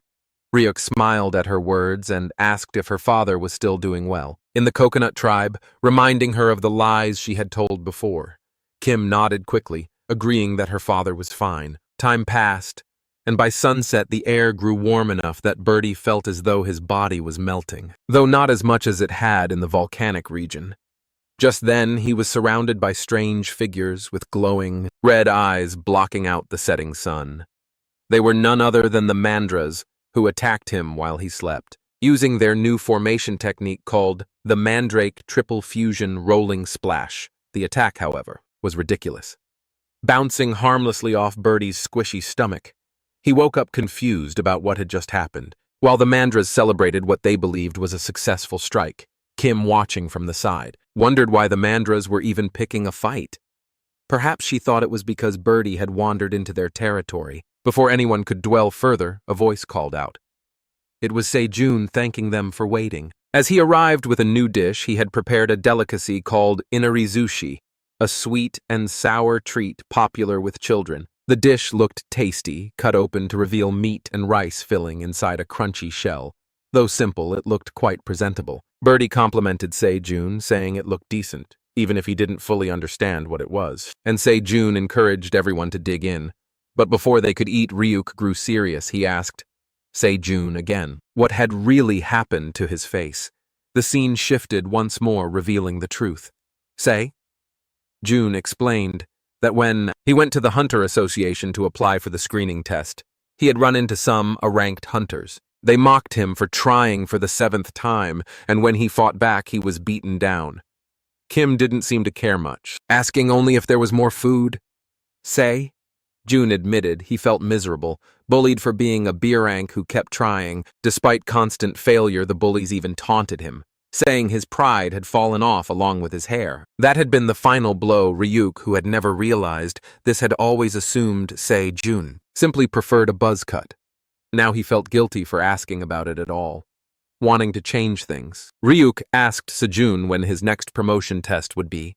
Sejun said it was scheduled for next month, maybe within 60 days. Hearing that, Ryuk stood up and declared that they would begin special training for him starting immediately. Sejun couldn't believe it at first, but quickly promised to work as hard as he could. Ryuk then announced that Jun would take over dishwashing from Kim, and would also need to wash the Lumina stones they had collected. Since they were covered in volcanic ash, Jun was confused. This sounded more like errands than training, but Ryuk told him bluntly that if he didn't want to do it, he could just remain a B-rank for the rest of his life. With that, Ryuk asked Kim if she wanted to go fishing, and as soon as she agreed, she ran off with excitement left behind. Jun felt downhearted, wondering if this was all a joke. Still, he tried to stay optimistic, thinking maybe Ryuk truly had a plan. So even though it was hard work, he grabbed the bag of luminous stones and headed toward the lake. As he walked, he reminded himself that while people thought of him as a natural-born genius, he had only reached B rank through sheer effort. He was someone who trusted until the end, who kept trying even after 6 failures, and who built everything on diligence and perseverance. At the lake, Kim grew bored as no fish came to her bait. Instead, all the fish were drawn towards Sejun, who was busy washing dishes. Suddenly, Jun cried out for Ryuk's help. Water-type monsters were attacking, and because his attribute was their opposite, they were hurting him badly. Ryuk sighed in frustration. Realizing how high-maintenance Sejun could be, he approached and asked why Sejun wasn't using his mana to protect himself. Sejun admitted he was still practicing the technique and couldn't maintain it properly. Ryuk then pulled a luminous stone from the bag and told him to hold it. The moment Sejun did, dark demonic energy poured out, making his hand go numb until he dropped it. He explained that he couldn't put any strength into his arm. Ryuk explained that sometimes luminous stones contained condensed magic, and since the magic of the demon realm was primordial and unrefined, it had to be pushed out using refined mana. Ryuk assured him that he already had enough mana within his body. He was just clumsy at handling it, so Ryuk tapped into Sejun's energy and opened some of his mana pathways, telling him to follow the new flow and concentrate while lifting the stone again. Jun gave it another try, putting all his focus into circulating his mana. At last he managed to lift the stone, though it took every bit of energy he had. Relieved, Sejun realized the dishwashing and stone cleaning were all part of Ryuk's training plan. Excited, he happily accepted his role, promising to keep circulating mana while he worked. He even told Ryuk to call on him if he needed help, claiming he was quite domestic. That night, Sejun slept peacefully after his training, dreaming of the day he would finally become an air rank. Birdie, however, couldn't sleep. He had already napped earlier while the others fished. Instead, he sat quietly, keeping the egg in his nest warm so it would grow healthy. It was then he noticed Kim wake up covered in a strange red miasma. She silently stepped outside. Birdie tilted his head, wondering where the little girl was going so late at night. It was a dark night. When Kim Nari looked at her dress, it was completely dirty, and she felt sad seeing it, wondering why her clothes kept getting dirty. Since Ryuk had given them to her, she didn't want to throw them away. She thought it was fine. and decided that washing would make them clean again. Behind her were Birdie and Ryuk. As the camera moved closer, we saw that Ryuk was still oblivious, wondering why Kim Nari was washing clothes in the middle of the night. Birdie immediately snapped at him, saying he was clueless as Kim Nari was a girl and had no clothes to change into. It was obvious she wanted to clean them. Ryuk realized that for him, it didn't matter what he wore, but for Kim Nari, everything was different near the lake. Kim Nari was happy because the stains were finally gone. Ryuk knew that as the girl was still a kid, she needed other things, and maybe he had been too careless. But Kim Nari was already happy, because now, after washing her clothes, were stainless and looked perfect. She was surprised to see both Birdie and Ryuk coming towards her, trying to act nonchalant. Ryuk started talking about how nice the weather felt. Kim Nari asked Ryuk what he was doing near the lake, and he lied, telling her he was just walking Birdie out, asking if she was out for a walk too. Kim Nari decided to play along nervously, walking around so they would believe her. Then Ryuk told the girl to hold on a second, and started tying long, strong leaves like a belt, while adding a flower after that. Kim Nari's dress looked similar to Ryuk, and she found it really pretty because it resembled his. The boy even gave her the cyathea flowers that were his favorite. Suddenly, something started rustling in the bushes. Hearing that, Kim Nari became scared and came closer to Ryuk, wondering what the noise was. Ryuk analyzed the area and just smiled, telling the girl not to worry because it was only a bug. We saw that it was a steel grasshopper, a B-ranked monster. The sudden sound scared Kim Nari, but Ryuk asked if she needed anything like clothes or shoes. The girl was already happy because Ryuk had given her a dress, and she really liked it. Ryuk was moved by this talk and told the girl it was good to hear. As the scene shifted, we moved near District 30 in the slums of the human world. Ryuk appeared out of a portal, thinking that even when Kim Nari said she was fine making her wear just one set of clothes that didn't even fit, was wrong. Birdie had even scolded him for it. Meanwhile, the other pedestrians wondered why the young man was barefoot and what was going on with his clothes. At first, Ryuk thought he would take Kim Nari along and let her choose the dresses, but with her condition, the human world was still too much, and she had once had a tracker on her which could still be activated in a grim chance. Still, Ryuk found it funny, coming all the way back to the slums just for some clothes. He tried to remember something, because he had seen a clothing shop there once, wondering if it had closed down. Suddenly, someone came from behind and grabbed his shirt, asking if he was looking for a clothing shop. When he turned around, he saw a boy completely dirty and wearing tattered clothes, asking Ryuk for 10,000, so he could take him to the best shop. The boy thought Ryuk wasn't from around there, and was ready to lead him to a cheap and good place. Ryuk told the boy he would pay once he got changed, because he didn't have small bills right now. But the boy thought Ryuk was broke, a hunter, without even $10. The boy assumed Ryuk must be a rookie, who went to the demon realm and got stripped clean. The boy asked Ryuk if he had money for clothes, and when Ryuk nodded, the boy told him to follow, explaining that normally he took payment first, but would make an exception just for him. The boy turned around and started walking. While Ryuk thanked him, we came to know the boy's name was Bong, and Ryuk also introduced himself. Bong said he'd just call him Big Brother because he was a senior. As they were walking around, Ryuk noticed petrol cars going through the slums, which had really changed the situation. Bong suddenly asked Ryuk if he had been awakened for long because he had come out of a gate with no gear at all. Bong thought maybe Ryuk had brought some equipment, and some punks must have taken it all, and he told Ryuk not to be down because everyone went through that phase. At first, Ryuk just smiled, telling Bong that he knew a lot for only being a kid. Hearing that, Bong started shouting that he wasn't a kid, that he just hadn't grown because of malnutrition, and that he was already 17. Ryuk didn't care much, and turned to look at something else. Bong told him not to go near District 13, because the place always had a bad reputation. But recently, the space gang from District 11 had expanded there, and even the cops had given up, so they never went near District 13 to save themselves.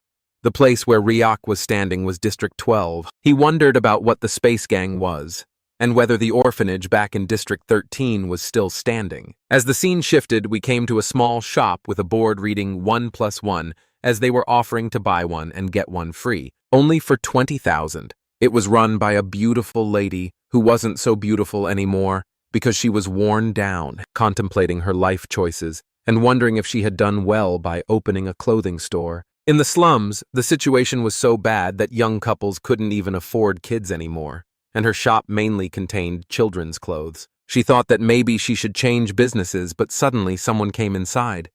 It was Bong and Ryuk, and the lady was named Park. The boy waved to her and called her madam, which made her furious as she scolded Bong for calling her madam, when she hadn't even been married yet. Ryuk didn't care about any of this. He was just looking around, wondering which clothes he should buy. Meanwhile, Bong explained the situation, that Ryuk needed some clothes and that he was a hunter. Hearing this, the lady became even more furious, calling Bong over and grabbing his cheeks while scolding him for constantly dragging broke hunters there.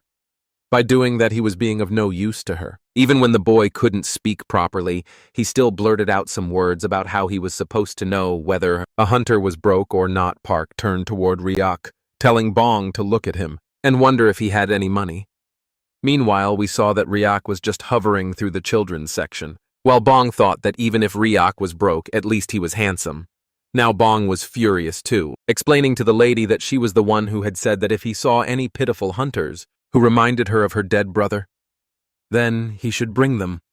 Park interjected, telling Bong that that was only for charity, and only once or twice, and if they kept it up, they would be out on the street. Because the store was not profitable, we came to know that Bong had been helped by the lady when he was hungry and had no money. Hearing that Park just told Bong to go and wash up, but suddenly Ryuk called out to the lady, telling her that he would like to buy some clothes. We saw that Ryuk took out a 10 million bill and gave it to the lady, asking if he could get some good clothes for the money he had. The lady's eyes started gleaming as she saw the check of 10 million, not able to believe it. She had thought Ryuk wouldn't get anything in the world with so much money. She immediately changed her expression and personality, welcoming Ryuk instantly into the shop while Bong got some snacks and cold drinks for the customer. Park kept on announcing that they had clothes, from adult fashion to kids. Ryuk explained that he needed preschool girls' clothes and maybe some for himself too, and some shoes as well because he was barefoot. The lady smiled widely while explaining to him that children's fashion was their specialty, so they should start with this year's spring and summer collection. She started showing Ryuk some laced clothes, telling him that they were must-haves and comfy sets for a lot of activities, and telling him that if it was pink, he should just grab it. She went on, and soon a long bill was given to Ryuk. On the other hand, Park was crying because she had taken a path that was always worth taking. Her whole shop was sold out. She wasn't able to sell anymore and was worried because she was out of stock. There were over 100 pieces, and the lady was ready to have the clothes shipped. But Ryuk told her there was no need because he wanted to carry them himself. After the shopping was done, Ryuk also gave a new set of clothes and 100,000 to Bong to take, along with asking the boy for one more favor. Bong was shocked, wondering what was happening for Ryuk. Trying new clothes was actually a nice feeling. They came near an inn, and Bong told Ryuk that it was clean and safe right by the police station. Ryuk told him to wait and went inside while Bong thought something was weird because no matter how much money anyone had, why would someone pay him 100,000 for guiding and also buy him new clothes? Bong started thinking about traffickers who leave kids with money these days, wondering if he should run, but deep down he wondered if Ryuk was really a good guy, just like Madam Park. Just then Ryuk came out of the inn agreeing with whatever Bong had said, telling him that the owner was nice and the place was clean. He immediately grabbed some keys and gave them to Bong, telling him to live inside the room because he had been living on the streets for too long. He explained that he had already paid 1 year's worth of rent up front, so Bong should stay there from then on as the meals were covered too. Bong should not skip them after doing all this. Ryuk was just going to leave Bong straight up, told Ryuk that he knew if he went in, he was getting kidnapped, but Ryuk told him that was not possible because Bong was the one who had brought them there, and there was no prior knowledge. Then the boy wondered what the catch was because they had just met today, and Bong was already tearing up because he had free clothes, even a room along with some money too. So Bong wondered why Ryuk was doing this. Ryuk just turned around and looked at Bong once again, telling him that Bong reminded him of his own past, because he used to live like him once too, even though it was a long time ago. Bong should take care of himself because they were going to meet again as the scene shifted. We saw that Ryuk went back into the demon realm once again, and both Kim Nari and Se-jun came running towards him. We saw that Se-jun was naked from top to bottom, so he covered himself with a blanket while Kim Nari wondered where Ryuk had gone. Without saying, the boy explained that he had been out shopping and had brought gifts for Kim Nari. She couldn't believe that she was getting a gift, and Birdie was also shocked at how many clothes he had brought. Se-jun was actually shocked, too, realizing that there were none for him, because the shopping was done solely for Kim Nari, and the effect was visible because she was really happy with the clothes she got. They were pretty ones, too. Rhea calmly told the girl that if she liked something, she should try it on, and as soon as she got permission, she started trying them out right away. But inside the house, the egg was already cracking, and something was trying to come out of it as the scene shifted. Ryuk was folding all the clothes he had brought back. He realized that once he started folding it, somehow relaxed him. Meanwhile, both Birdie and Ryak were watching Kim Nari trying on the new outfits, surprised to see how pretty the dresses looked. On the little girl, she seemed almost newborn in her excitement, never having had clothes of her own before, and still figuring out how to wear them. It turned into a small, funny sequence as she tried one outfit after another, acting like a ghost swirling around the room because she couldn't decide which one to pick. Ryuk was happy to see her so hyped up, and even Birdie couldn't deny that Kim Nari looked really cute. Finally, Kim Nari announced that she had chosen her favorite outfit as we got a closer look. We saw that the hoodie had a little chick. Stitched in the middle of it, it looked just like Birdie, and that's why she liked it so much. Birdie was shocked, wondering if the chick was supposed to be him. Ryuk only smiled and told her it was a good pick, wondering if the girl would try putting the rest away by herself. She was so excited that she was ready to do any work. He asked her to. Birdie, though, had a serious concern about what Ryuk was going to do with so many clothes, because there was no space to store them. Ryuk admitted that he had been thinking of expanding the house and adding a dressing room with a walk-in closet. Birdie realized that meant cutting down more trees, but Ryuk told him to relax. He had someone else in mind for chopping wood. Now he looked out toward the forest and called out to Se-jun, asking if he was up for some special training. Suddenly, a burst of energy came toward them.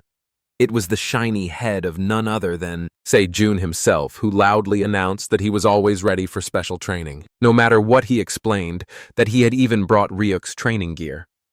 Ryuk wondered what he meant by that, but Se-jun believed the leather outfit Ryuk wore every day was actually some kind of training uniform. The leather was drenched in an intense poison, and Se-jun had once touched it by mistake, nearly dying but somehow surviving. He thought this must be the secret behind Ryuk's daily strength training in such armor, and his respect for Ryuk only grew stronger. He vowed to work even harder following Ryuk's lead. In reality, Ryuk simply couldn't be bothered to wash the leather properly, but seeing an opportunity, he immediately told Se-jun that he should wear the armor instead. This shocked Se-jun from head to toe. He wondered what was going on, and why he was suddenly the target. Ryuk reasoned that the leather would make a solid training uniform, and that his own training was already done, so Se-jun should wear it and chop some wood, while Birdie showed him which trees to pick. Se-jun squirmed, trying to tell Ryuk that he would die if he wore this armor, and on top of that, why they suddenly needed wood at all. Before Ryan could answer, Kim Nari shouted from inside the house, calling him because the egg was acting weird. The scene shifted as all three of them, along with Birdie, gathered around the egg as it shook violently. Ryuk judged from its movements that it was about to hatch. Kim Nari was shocked, never having seen anything like this before, while Se-jun wondered if it wasn't some kind of disaster-class monster. Kim Nari insisted that whatever was inside must be cute, and they started bickering over who was right. Then some eggshells dropped, and a pair of eyes peeked from inside. Kim Nari was curious, while Se-jun nearly fainted, realizing that the egg was hatching. Sharp claws began tearing through the shell, along with a long leg. Se-jun panicked as he saw thick scales and a tongue snapping out in rage, wondering what kind of monster this was. But then it was revealed that the creature wasn't menacing at all. It was trying to chirp. Kim Nari instantly knew the creature was adorable, while Se-jun couldn't decide whether it was a chick, a snake, or something else entirely. The little creature's leg was so powerful that it jumped out of the egg immediately and grabbed the bald head of Se-jun without hesitation, which resulted in a scream that would have woken everyone up. If it had been night, the scene shifted again to later, where Se-jun was finally training while Birdie slapped his shiny, bald head with a stick to keep the momentum going. telling him they had a mountain of work to do. June, not able to understand Birdie at all, wondered why the creature on his head felt like it was scolding him, over and over again. Meanwhile, the poison seeping from the leather jacket was so strong that Sejun could barely breathe, his mind spinning at the thought of how Ryuk managed to wear something like that. Around the clock, Ryuk, oblivious to the suffering outside, had finally finished, folding all the clothes he had brought back, realizing with a faint sense of surprise that it wasn't just a fluke. Folding garments really did relax him and give him a moment of calm. Kim Nari's voice rang out from the other room, calling to Ryuk that the little monster was eating bread and behaving gently, almost obediently. Ryuk realized at once that it must have been because the creature recognized Kim Nari as the one who had saved it. Still, one serious question remained between them. What should they call it? Kim Nari tilted her head, thinking aloud that, since it was snake-like and still small, they should name it Sasa. But as soon as that name left her lips, the little snake darted off, its eyes gleaming as though the name had triggered something, and both Ryuk and Kim Nari stared, wondering where it was going. Kim Nari ran after Sasa, and the two of them ended up playing together. Or at least that's how it looked to Birdie. Ryuk noticed, too, that Kim Nari had already grown fond of the new family member, yet more importantly, he wondered if Sasa was an actual species he had never seen any monster like this before. Birdie, usually full of commentary, was also at a loss. Finally, he warned Ryuk in a low tone that if Sasa had really come from the volcanic region, they would need to watch the mandras carefully. Ryuk frowned, asking why, and Birdie explained that monsters from volcanic regions had an opposite affinity to plant monsters. Plants were scarce in their habitat, so these beasts would devour any they could find, especially ones with strong demonic energy.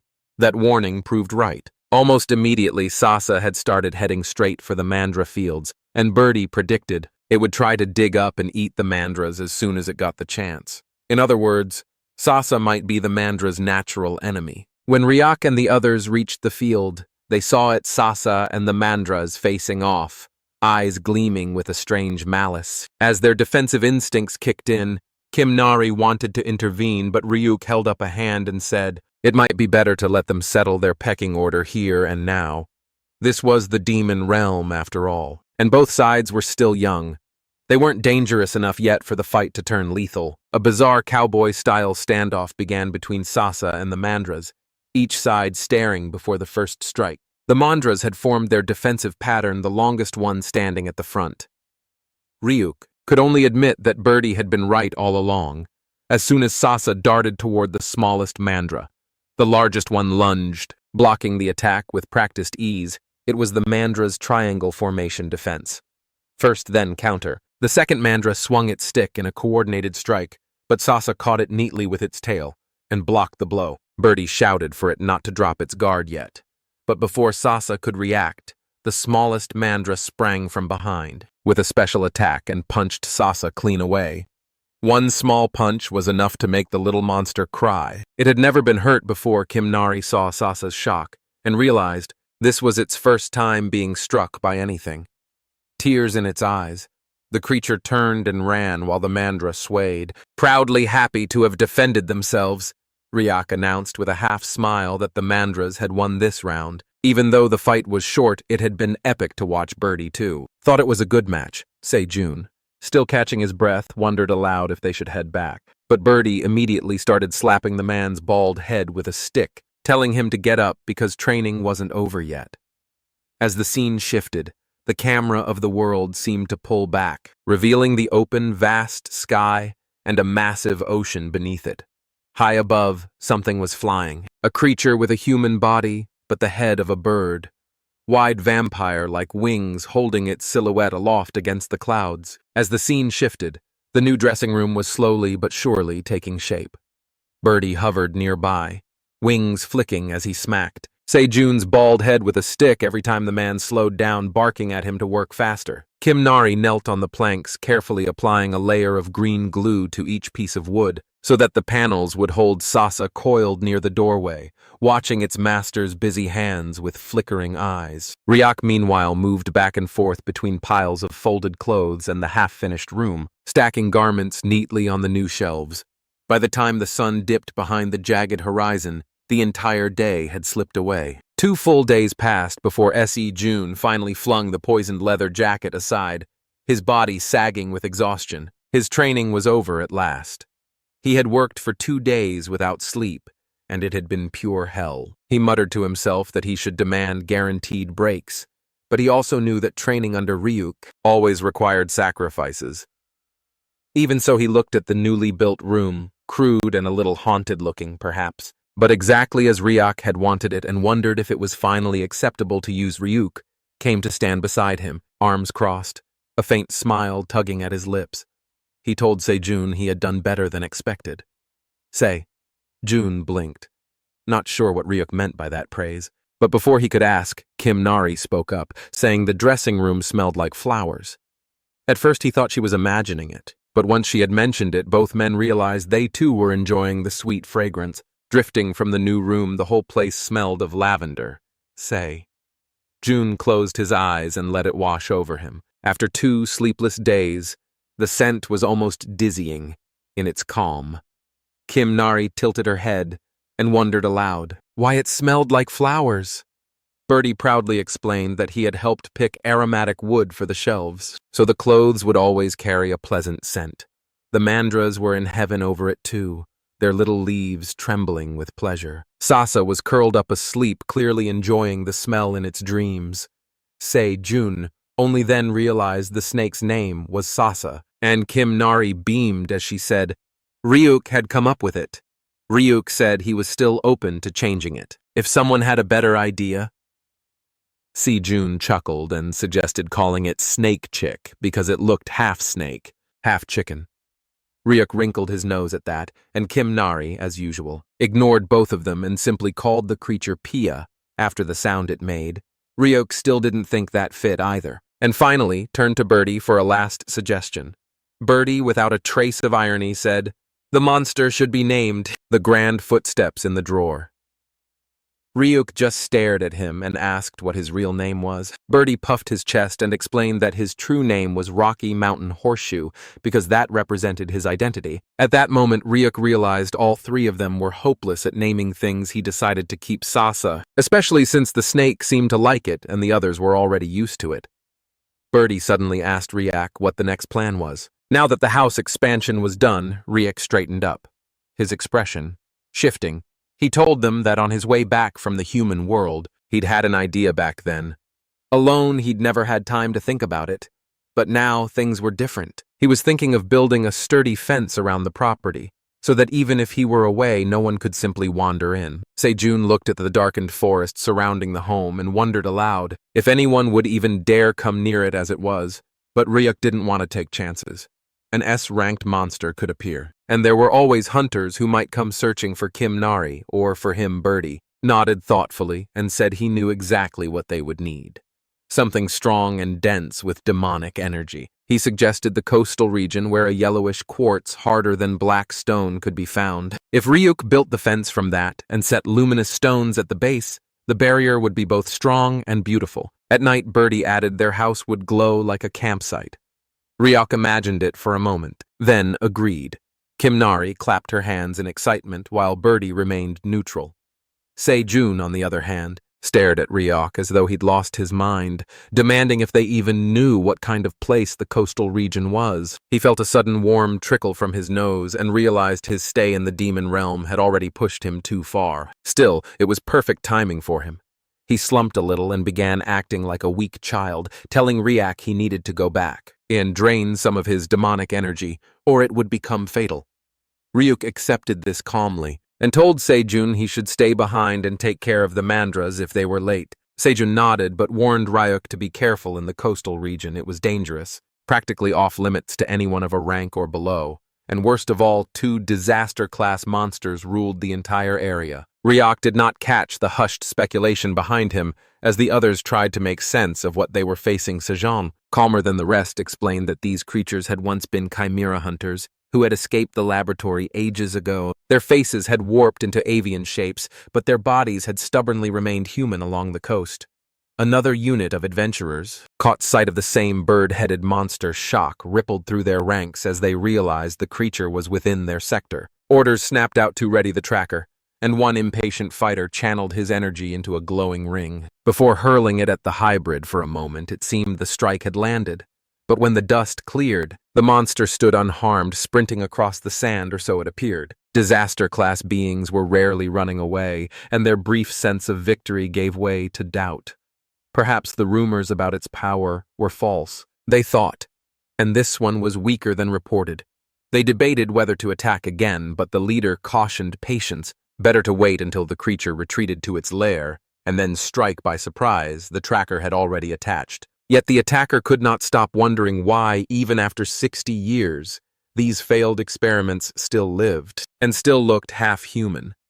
One of the oldest among them answered grimly that failures could not be predicted. Chimera hunters had been humanity's greatest achievement and its deepest disgrace. Such mistakes must be erased, and today was the day to erase this one. The fighter called to the leader. Unsettled by a new realization, the creature was not fleeing at all, but accelerating straight toward them. The leader barked for an emergency barrier, but before the incantations were finished, the hawk-like hybrid was already upon them. A translucent shield flared into being at the last second, yet the wind streaming from the monster's charge smashed it like paper. One strike shattered their defense, and in that instant they knew they had misjudged. Disaster-class hybrids were not quarry to be handled lightly. Panic edged the leader's voice as he shouted at the Chimera hunter, ordering it to halt. Then another voice rolled across the shore, familiar and commanding. Kim Nari had arrived, calling out for the hybrid not to dare bully the weak. The bird-headed creature stopped mid-lunch. Recognizing something in her presence, it realized that Kim Nari too bore the mark of a chimera. She dropped to the ground, and behind her Andrew came into view. The hawk halted and landed as well, claws digging into the sand. Kim Nari explained to Ryak that an uncle who looked like a sparrow had been harassing people. Ryak, eyes narrowing, wondered if it was instead a sparrow wearing the body of a man. The adventurers grew increasingly flustered. Their scanners had begun to pick up the signal of a machine creature nearby. The leader frowned at the readings, sensing trouble unbeknownst to them. Kim Nari herself was also carrying a tracker, complicating matters further. Stranger still, the hawk hybrid seemed to recognize Ryak and began descending toward him. Ryak asked quietly if the creature remembered who he was, revealing that they had once been roommates in the lab. What number had it been? Ryak could hardly believe. The bird monster was still alive to stand before him. The Chimera hunter recoiled in shock. While the surrounding adventurers now looked at Ryak with suspicion, the leader signaled for retreat, thinking to regroup later. But Ryak knew retreat would only worsen the situation for both sides. At the same moment, the hawk was smiling a predatory, knowing smile. It had never forgotten Ryuk's scent. In that instant, its identity clicked into place.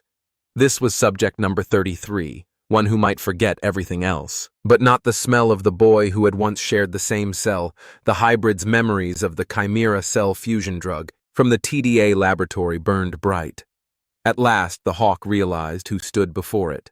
The boy once designated number 17 himself. The scene shifts to 66 years ago in the forest near the TDA lab, where we see that some people were actually chasing some runaways, which included the bird experiment number 33 and his sister, who had been running away from the TDA lab. After many experiments, we come to know that the little girl was actually having a high fever, which was coming from a seizure from the side effects done by the lab as number 33 was running away. He wondered if he had made the right choice by taking his little sister with him.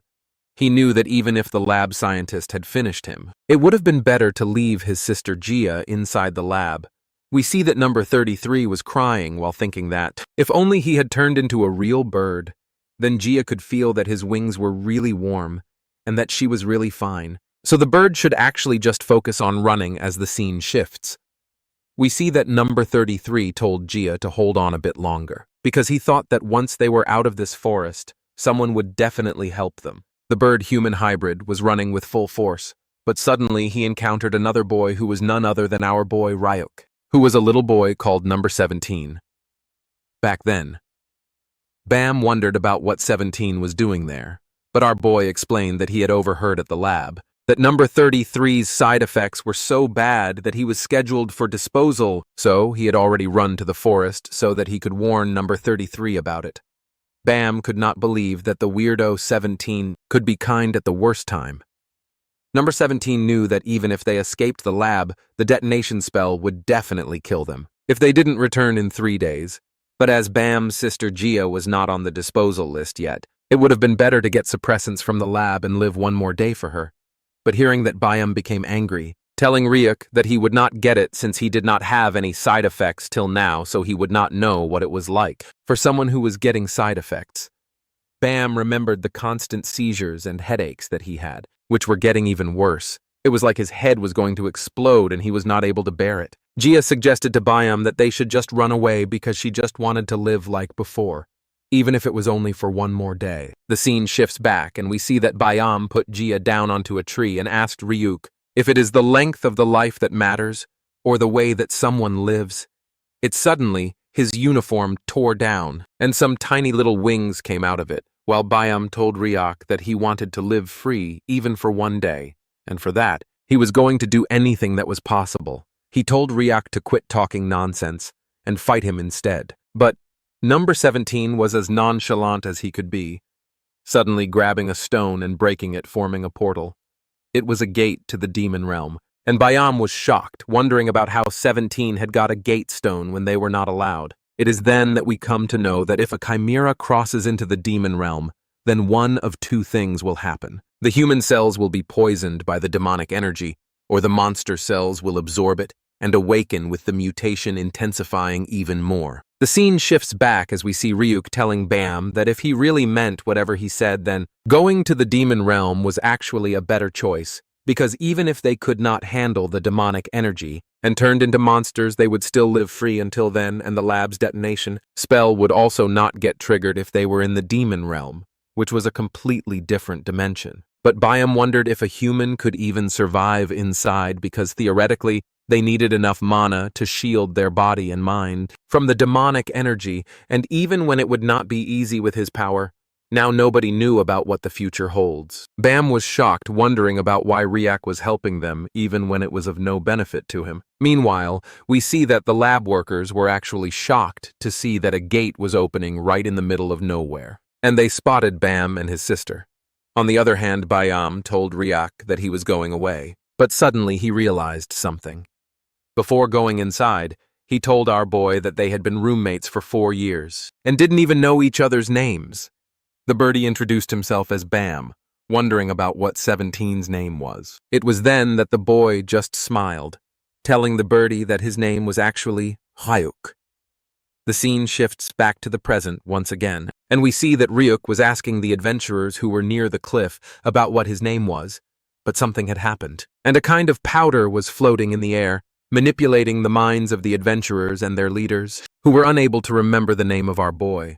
Ryuk tested again and again, asking them about why they had come there, and what they had seen, but the leader constantly told our boy that they didn't know about it. After the whole check-in was complete, Ryuk just told the adventurers that they should go inside the gate and get back to reality, along with forgetting everything that had happened in the demon realm. Both Sasha and Byam were looking at what was happening.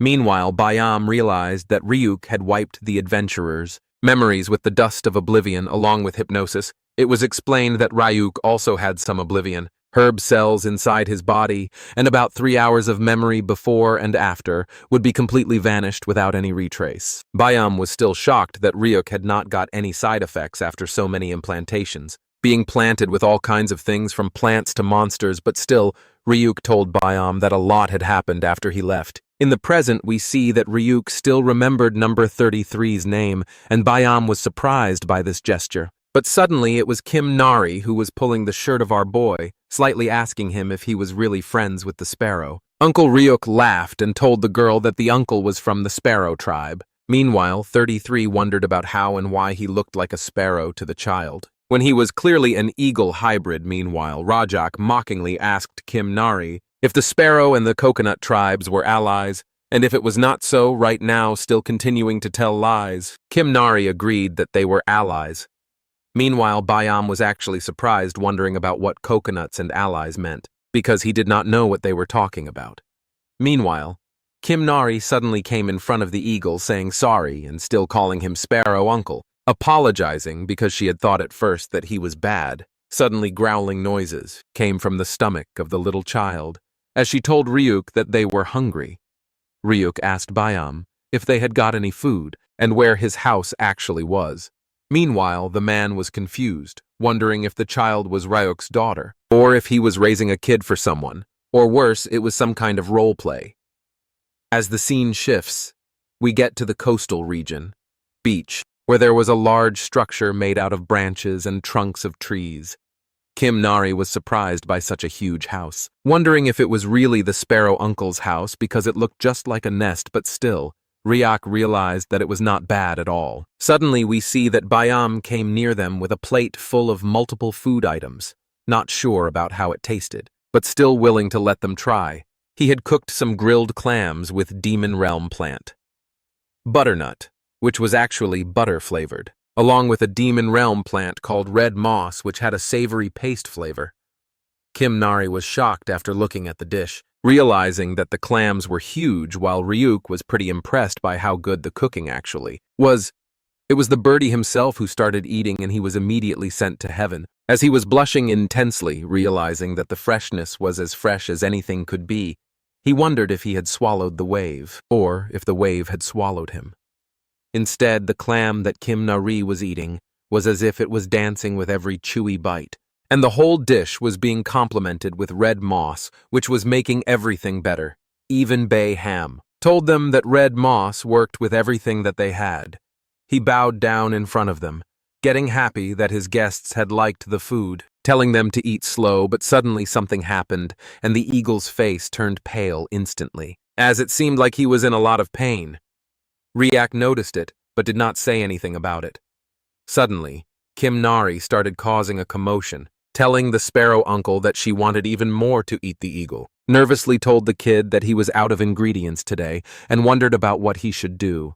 But hearing that it was such a small problem, Kim Nari wanted to know that if she caught some clams, would the Sparrow Uncle be making the dish again? Bam was shocked, realizing that, even when he could make the dish multiple times, it was really dangerous for a kid to catch clams when the ocean was full of monsters. But both the birdie along with Kim Nari and Sasha were actually completely fine with it, deciding that they would get 10 clams so they could eat even more.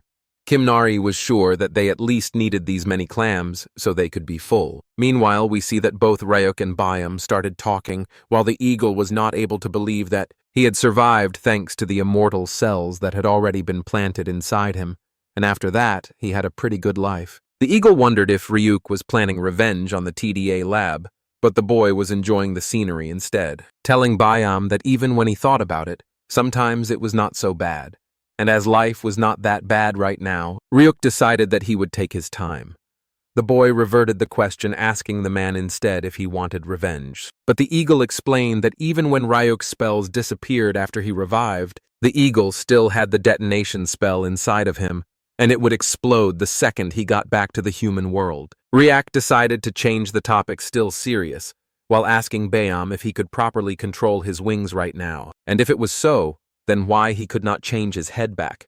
It was then revealed that Bam could change back to his human form, but still he would not, because his sister's face had actually been changed forever after the mutation, and if he looked normal and she did not, she would only feel worse about it. But suddenly Ryuk wanted to ask even more questions, wondering if the eagle already knew or not that he had only got a month left to live at most. Bayam was surprised, but still he had already figured it out.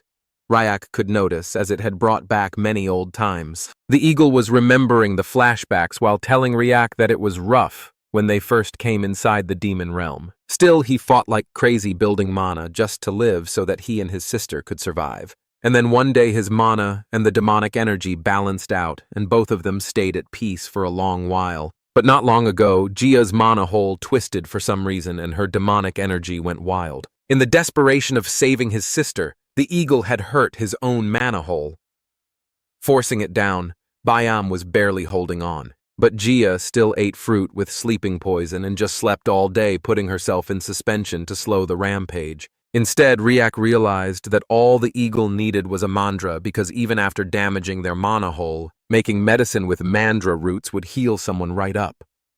Ryak wondered if the bird brain did not know about it at all. As the scene shifts inside the nest, we see that a half-bitten apple was thrown out of the nest, and someone inside was actually screaming in pain and agony, and it was none other than Gia, who had been mutated pretty badly, hurting herself as her demonic cells were completely possessed by it. As the scene shifts, we see that Byam was shocked that he and his sister could really live longer, and his monohole disease could be cured. He wondered about how it was done, and Ryuk knew that this reaction was justified because, of course, the birdhead did not know about it, since they didn't even teach alchemy at the lab until the experiments turned 15. According to Ryuk, all they needed was monohole, purified water brewed from the fine roots of a mandra, as the eagle did not know what mandras were.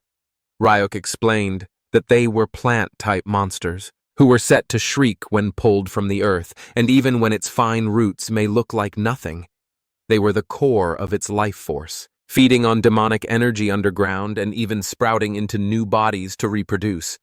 That's why the water purified from the roots of mandra worked so well to repair monoholes.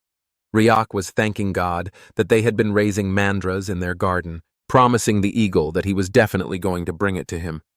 Byam was shocked about why Ryuk was going to such lengths for someone like him, but Ryuk ignored it, explaining that they would be needing an alchemist to prepare the purified water, and as Byam could not set foot in the human world with the detonation curse on him, Ryuk decided that he would go to the human world instead, and in exchange, Byam would just have to take care of Kim Nari and the birdie along with Sasha, who had been playing in the coastal region. The eagle hybrid immediately agreed to whatever Ryuk said, because getting healed was a really big thing for him. But Ryuk realized that the alchemist who would brew the medicine would want something in return, and both Ryuk and Bam did not have enough money to offer, but suddenly we see that the bird had a bag full of goodies and put it onto the sand of the coast. Ryuk wondered about what it was, and Byam explained that he packed it with stuff that hunters always bring in the demon realm, wondering if this was really enough. Ryuk realized that it was more than enough, and smiled while looking at the sky, while still taking out a gate stone and promising the bird that he'd be back really soon. As the scene shifts, we come back to the human realm, and we see that both Ryuk and the guide Kid Bong were actually walking in the streets of the slums. While Bong asked Ryuk if he was looking for an alchemy-type awakened individual, we come to know that Bong was now a full-time guide, who was really in proper clothing and presenting himself quite properly. Ryuk told him that he needed someone skilled for the job. Bong explained that the Alchemist Association opened a branch in the slums last year and they would probably find someone there. But Ryuk was noticing something else. He noticed sandbags which were woven by Bong, as he wondered about why the boy was wearing them on his arms and legs. The boy explained that he was doing some stamina training because he wanted to get as strong as Ryuk himself. Ryuk wondered about what happened with Bong, that he was ready to do so. Bong explained that as he saw Ryuk marching into the demon realm with nothing but the clothes on his back, that meant the boy was insanely strong, and Bong wanted to be like that too. So now as he had money, he was eating a ton and working out non-stop. Ryuk smiled happily as he saw Bong's good condition, and he seemed taller, guessing that it might have been a growth spurt which had been hindered by malnutrition. As the scene shifts, we come to the Alchemist Association near the Slum District 13 branch, and Bong explained that the new manager of the place, Mr. Kim, had just arrived, and he was really scared, and a nice person too. But just when they decided to enter, they noticed that Mr. Kim was actually outside the building, and he was kind of scared, talking to someone on the phone, telling him that he had not missed a single interest payment in over 20 years. Bong realized that Mr. Kim had got another call from a loan shark. Ryuk wondered about what it was, and the boy explained that around the slum area, private loans were the norm, and Mr. Kim had worked at the Gold City branch for 20 years, but got demoted and sent here while also getting his salary slashed into half. Ryuk straight up gave the answer that maybe if he was demoted, then the man must have done something wrong. But Bong was sad as he explained that back in Gold City, one of Mr. Kim's higher UPS was siphoning the slum support funds, and he was infamous for stealing credit. Lining his pockets with dirty tricks for that manager, Kim reported him got on his bad side, and then got thrown out from his well-paid job. After this explanation, we see that manager Kim turned around and was getting back to the association building while he looked at Bong with surprise and happiness wondering about what the boy was doing. Near the building, even the man also noticed that he had grown up a bit. Bong did all the formalities, and informed Mr. Kim that Ryuk needed an alchemist for something. On the other hand, our boy also noticed that, when high-ranking alchemists were so rare, he did not expect a person like Mr. Kim in the neighborhood, who was actually having a really refined aura. The boy looked at the duo while they were smiling and talking with each other, but suddenly Bong informed Ryuk that he should get back to training, and Mr. Kim wondered if they should head in and talk. Instead, as the scene shifts to the association building, we see that a young man was sitting near the reception, while thinking that he had been stuck with a rotten boss, which was a nightmare for him. The best that the receptionist could hope for was a D-rank hunter buying a low-tier potion, and there were no kind of achievements that he could get in this building, and a promotion was out of reach nonetheless. But suddenly, the doors opened with the bells chiming, and the manager, along with our boy, entered the building, shocking the receptionist and the assistant manager, named Park. He was ordered politely by the manager to grab them a drink, but Ryuk denied telling manager Kim that he had no time. So he decided to get straight into it. Ryuk explained that he already knew that Mr. Kim was an A+ ranked alchemist and he could brew mana whole purified water with mandra, so he should do it because Ryuk needed it immediately. Mr. Kim was shocked, wondering about how he got mandra roots in the slums, which was ridiculous. And even worse than that, how did Ryuk even know about the manager's rank? The man informed Ryuk that he could make it. But since they didn't have such rare ingredients, in the association building it was impossible, but just then Ryuk asked him if this would do. And the man was shocked from his head to toe as his core was shaking, while Ryuk opened some mandra roots. The man inspected it and realized that it was having dense demonic energy. And no doubt it was a live mandra root and was no fake. It was so fresh that it looked like it had just been freshly dug up. Even the manager had never seen one that was this pristine even after being an alchemist. But Ryuk did not stop opening the bag given to him by the Eaglehead, telling the manager that for the production fee, they would pay with coastal region specialties, and that they should appraise it without much problem for the manager. It was even more shocking for an adventurer to come back alive from the coastal region, and that too with some coastal region specialties, which were glittering with quality again and again. The manager knew that an S-ranked Black Pearl was something that not even the headquarters had. And on the other hand, Ryuk had brought them 3 of it, like it was mere child's play, along with a demon red giant clam which was still alive and not dead like the others. And last but not least was the red moss, which was key for top-grade potions. It had only just been discovered by humans, and was ultra-rare. Ryuk wondered if this much was actually enough for the fee. The manager shockingly told Ryan that it was not only enough, but this could buy the whole building. Without much effort, the assistant manager told manager Kim that he needed to fetch the appraisal machine from the lab, because for items like these, a high-quality machine appraisal was mandatory. The assistant manager told them that he would be right back and started going into the lab, while Ryuk suddenly had his interest piqued as he saw a bottle of water in which something was kept.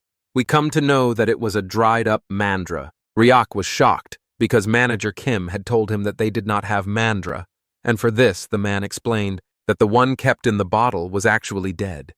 It was 10 years old, and all its medical powers were actually gone. We come to know that Mr. Kim was fascinated with mandras, so he kept it as a relic instead of throwing it away.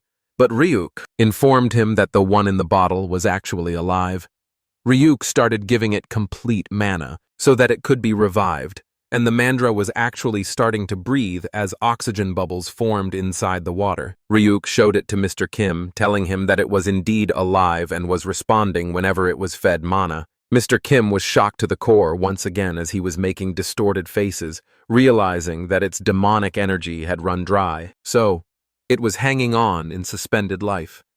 Ryuk decided to give it a bit more mana, but Mr. Kim was shocked, because it should have been impossible. He had tried multiple times and given the mandra plenty of mana before. But the conversation was suddenly interrupted by the opening of a door with a bang. And we come to know that an old-looking geezer with a golden-clipped tie entered the room, telling manager Kim that it had been a while. We come to know that this man was Executive Ahun, who was surveying the vicinity, joking around that this small office should not be an office at all, joking about the condition that manager Kim had after messing with him. The man was surprised, wondering about what brought the executive to the association building. But Executive An told Manager Kim that he got word that some extraordinary item showed up in the slums. We come to know that the snake who told the executive brat about it was none other than the assistant manager Park, who had already tipped off the executive. For his promotion, the manager frustratingly told Ahan that he moved really fast, and the executive mocked Mr. Kim, telling him that unlike the manager, he had capable subordinates who were twins, their movement being awakened, so Executive Ahan was able to travel at double speed. Now the executive was shocked that Ryuk was the one who brought all these treasures into the slums, and the boy wondered about what the big deal was. The old man introduced himself as Executive Jang Ahan of Gold City Branch, and he offered to Ryuk that he should come with him to Gold City, and he would be treated properly. But as Ryuk was having a decent talk with Manager Kim, it was really irritating for him, but suddenly something jogged his memory. But Ryuk ignored it while Executive Ahan told him that he would not get a fair price in the slums, and instead he should sign an exclusive contract with him, with bonuses up front and taxes all covered. Ryuk was not interested in anything and suddenly asked the old man if there was a mole beside his nose. The old man wondered about why Ryuk was asking something so insignificant. But Ryuk asked the executive once again if he had any relation to a man named Ahan Bok Diak. The executive started laughing devilishly with a distorted face while wondering about how Ryuk knew about his grandfather, explaining that he was the grandson of the great Gold Peace Prize laureate expert Ahin Bak. Diak but Ryuk just smiled while telling the man that the genes were truly vile. We come to know that when 17 was small, he also encountered a wild human who told him that they were nothing but subhuman wretches whining for their mothers. And now that they were chimeras, he wondered if their parents should also be sent into the demon realm along with them. The wild man was holding a whip in one of his hands and was laughing with a contorted grin, and he had the same mole near his nose as he told 17 that he should go and cry to his new parents for salvation. Ryuk was unable to contain his anger, throwing off his demonic energy here and there, which was even enough to bring Executive Ahan down to his knees. He was crawling in mere instants as Ryuk asked him if he was just like his grandfather, who liked crushing people with power and grabbing whatever his eyes fell upon. Executive Ahan wondered about what the slum boy was spouting, as it was utter nonsense. But Ryuk was not playing around anymore, and he was finally serious, telling the executive to answer carefully about whether the TDA lab still existed, and was making illegal chimeras. Ryuk questioned angrily and shouted for a better answer to his question. He questioned about the TDA Research Institute and its existence, if it still existed. Executive Ahan, scared, became humbled and nervous. After hearing the name of TDA, he answered while bowing on his knees that he had never heard that name before. Ryuk questioned again, asking if he didn't know about the illegal Chimera Research Institute, where his grandfather worked as a senior researcher. The question even shocked Manager Kim, who was hiding behind the table. Listening to the conversation, he was shocked to learn that the Gold Peace Prize winner scientist had worked at an illegal research institute. Executive Ahan, trembling, said not to insult the deceased, because his grandfather had devoted his life to research and to training future generations at the university. After retirement, he had donated his entire fortune to the families of gate victims and received the Gold Peace Prize. For that contribution, Ryuk, in agony and with an evil grin, thought to himself that after killing so many kids, behind the scenes it seemed that the old man has repented in front Ryuk. Then stated that he had thought Ahan's grandfather might live longer since he was an awakener, but he died earlier than expected. Ahan, trembling in fear, was shocked even more when Ryuk questioned if it was because of the after effects from falling out of the window. This shocked Ahan even more because that incident was not known to the public, and he couldn't understand how Ryuk knew about it. Old memories flooded Ryuk's mind, taking him back to the past. When the experiment was still ongoing, in those memories it was revealed how Ryuk had pushed the old grandfather out of the window. The man who had kidnapped children turned them into chimeras, and even threatened to throw them into the gates, overcome with anger and agony. Ryuk had pushed him out of the window. When the memories faded, Ryuk growled in anger, declaring that he would give Ahan one chance to return and investigate his grandfather. And the TDA Research Institute. Ryuk was determined to find the executive again when the time came in the future. Ryuk thought to himself how unexpected it was to meet the old man's grandson here, His backstory began when he was only 9 years old, the age when he first underwent chimera biological experiments. After that, the process of monsterization began in his 20s. However, his memories from that time were hazy, as if he had lived in a world where civilization had vanished without a sense of self or reason. He had likely only followed commands and instincts. This made Ryan wonder if so much time had passed that the TDA Research Institute's name had already changed. Several times his thoughts were interrupted when Manager Kim entered the room, carrying purified mana, whole water made from mandra, apologizing for the weight he presented.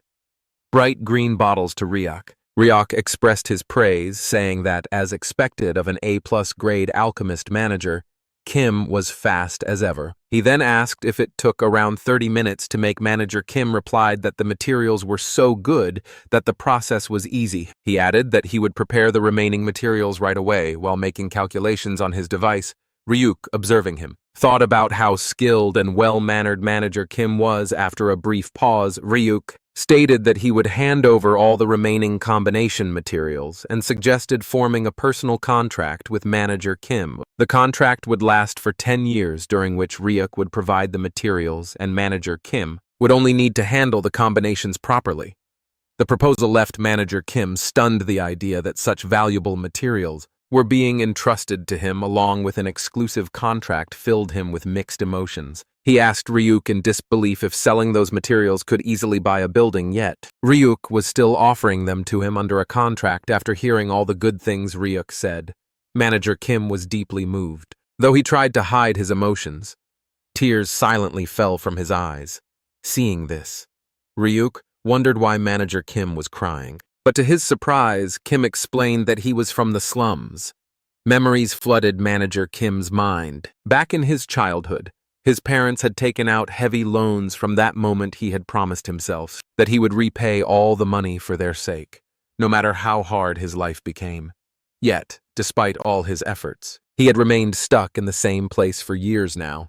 After hearing Ryuk's offer, he was so moved that he asked how he could ever repay Ryuk's kindness. Meanwhile, Ryuk was quietly thinking about how Kim was already worrying about repayment when nothing had even begun yet. Manager Kim then said that he would take care of Ryuk from now on and sincerely thanked him from the bottom of his heart. But Ryuk knew that there would be quite a few things to discuss with Manager Kim from now on, and he would have to work even harder. After the medicines were made, Ryuk decided to return since it was already evening, assuming that nothing serious would have happened while he was away. As the scene shifts, we move to the demon realm where chaos was unfolding. Jia, completely out of control, had grabbed Bayam by the head and lifted him up, acting like a feral beast. The eagle-headed Bayam regretted his mistake, realizing he should have anticipated that Jia might lose control. In her condition, the boy was crying, begging his sister to come back to her senses, but Jia only growled in a demonic tone, slamming him onto the ground and throwing him several meters away, smashing through rocks.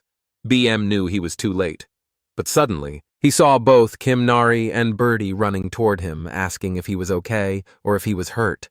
Birdie wondered why BM was taking all the hits instead of fighting back. Despite everything, BM told himself that Ryuk shouldn't worry, as his top priority was to keep his promise. Protect the girl and Birdie, no matter what. He steadied his wings, knowing Ryuk had saved them once before, and this time he would return the favor with tears in his eyes. Bayam dashed toward his sister at high speed, determined to deliver a fatal blow, whispering that in her next life she should live happily. But just before they could collide, a jellyfish-like creature appeared between them and expanded. It was Ryuk. He had used monster cells to calm the girl down. Bayam was stunned, unsure what he was seeing, while Ryuk looked down, wondering if such a small dose of sleeping poison had really made her faint. Kim Nari cheered in relief that Ryuk had returned, while Bayam blinked in confusion at the sight of the jellyfish emerging from Ryuk's body. Then he noticed Ryuk sitting on top of Jia, using the jellyfish as a cushion. The boy was shocked, while Ryuk just sighed, wondering if there was any other way to subdue her without doing this. Bayam wiped his tears and asked Ryuk if he had managed to get the medicine. Ryuk smiled and replied confidently that, of course, he had gotten it without any trouble. He had brought 2 bottles, one for the boy and one for his sister, and told Bayam to feed it to her quickly.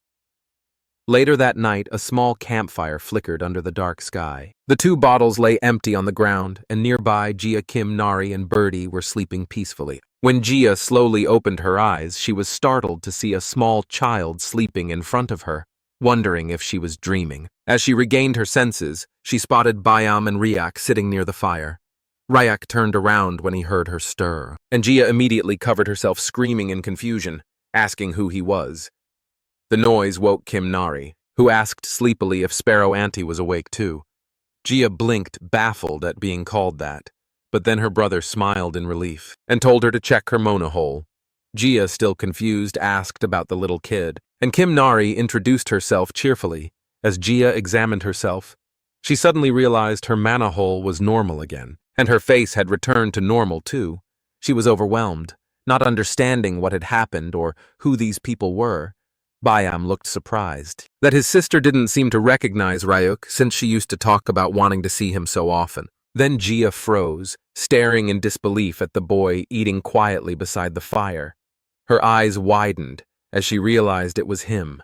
Number 17. She kept repeating it in shock while Bayam explained that once again they had been saved by none other than Ryak. Ryak, however, seemed completely indifferent, asking if there was any more red moss left. Birdie told him that was all for today, and Jia, though still processing it all, was now sure this was definitely Ryak, the boy who had no sense of empathy. Jia took off her mask and smiled softly, thanking Ryuk for saving them once again and giving them another chance at life. But then Kim Nari suddenly noticed something glimmering in the distance and pointed toward the ocean. The water was sparkling with golden light. Jia put her mask back on and told the girl it was a sea fairy. Kim Nari asked what that was, and Jia explained that it was originally a seahorse-type monster that lived deep beneath the sea, but she nicknamed it Sea Fairy because it looked like one when it flew through the water. She added that these creatures only came to the surface at night to play and returned home when the sun rose if they followed the sea fairy. They could find yellow glowing quartz.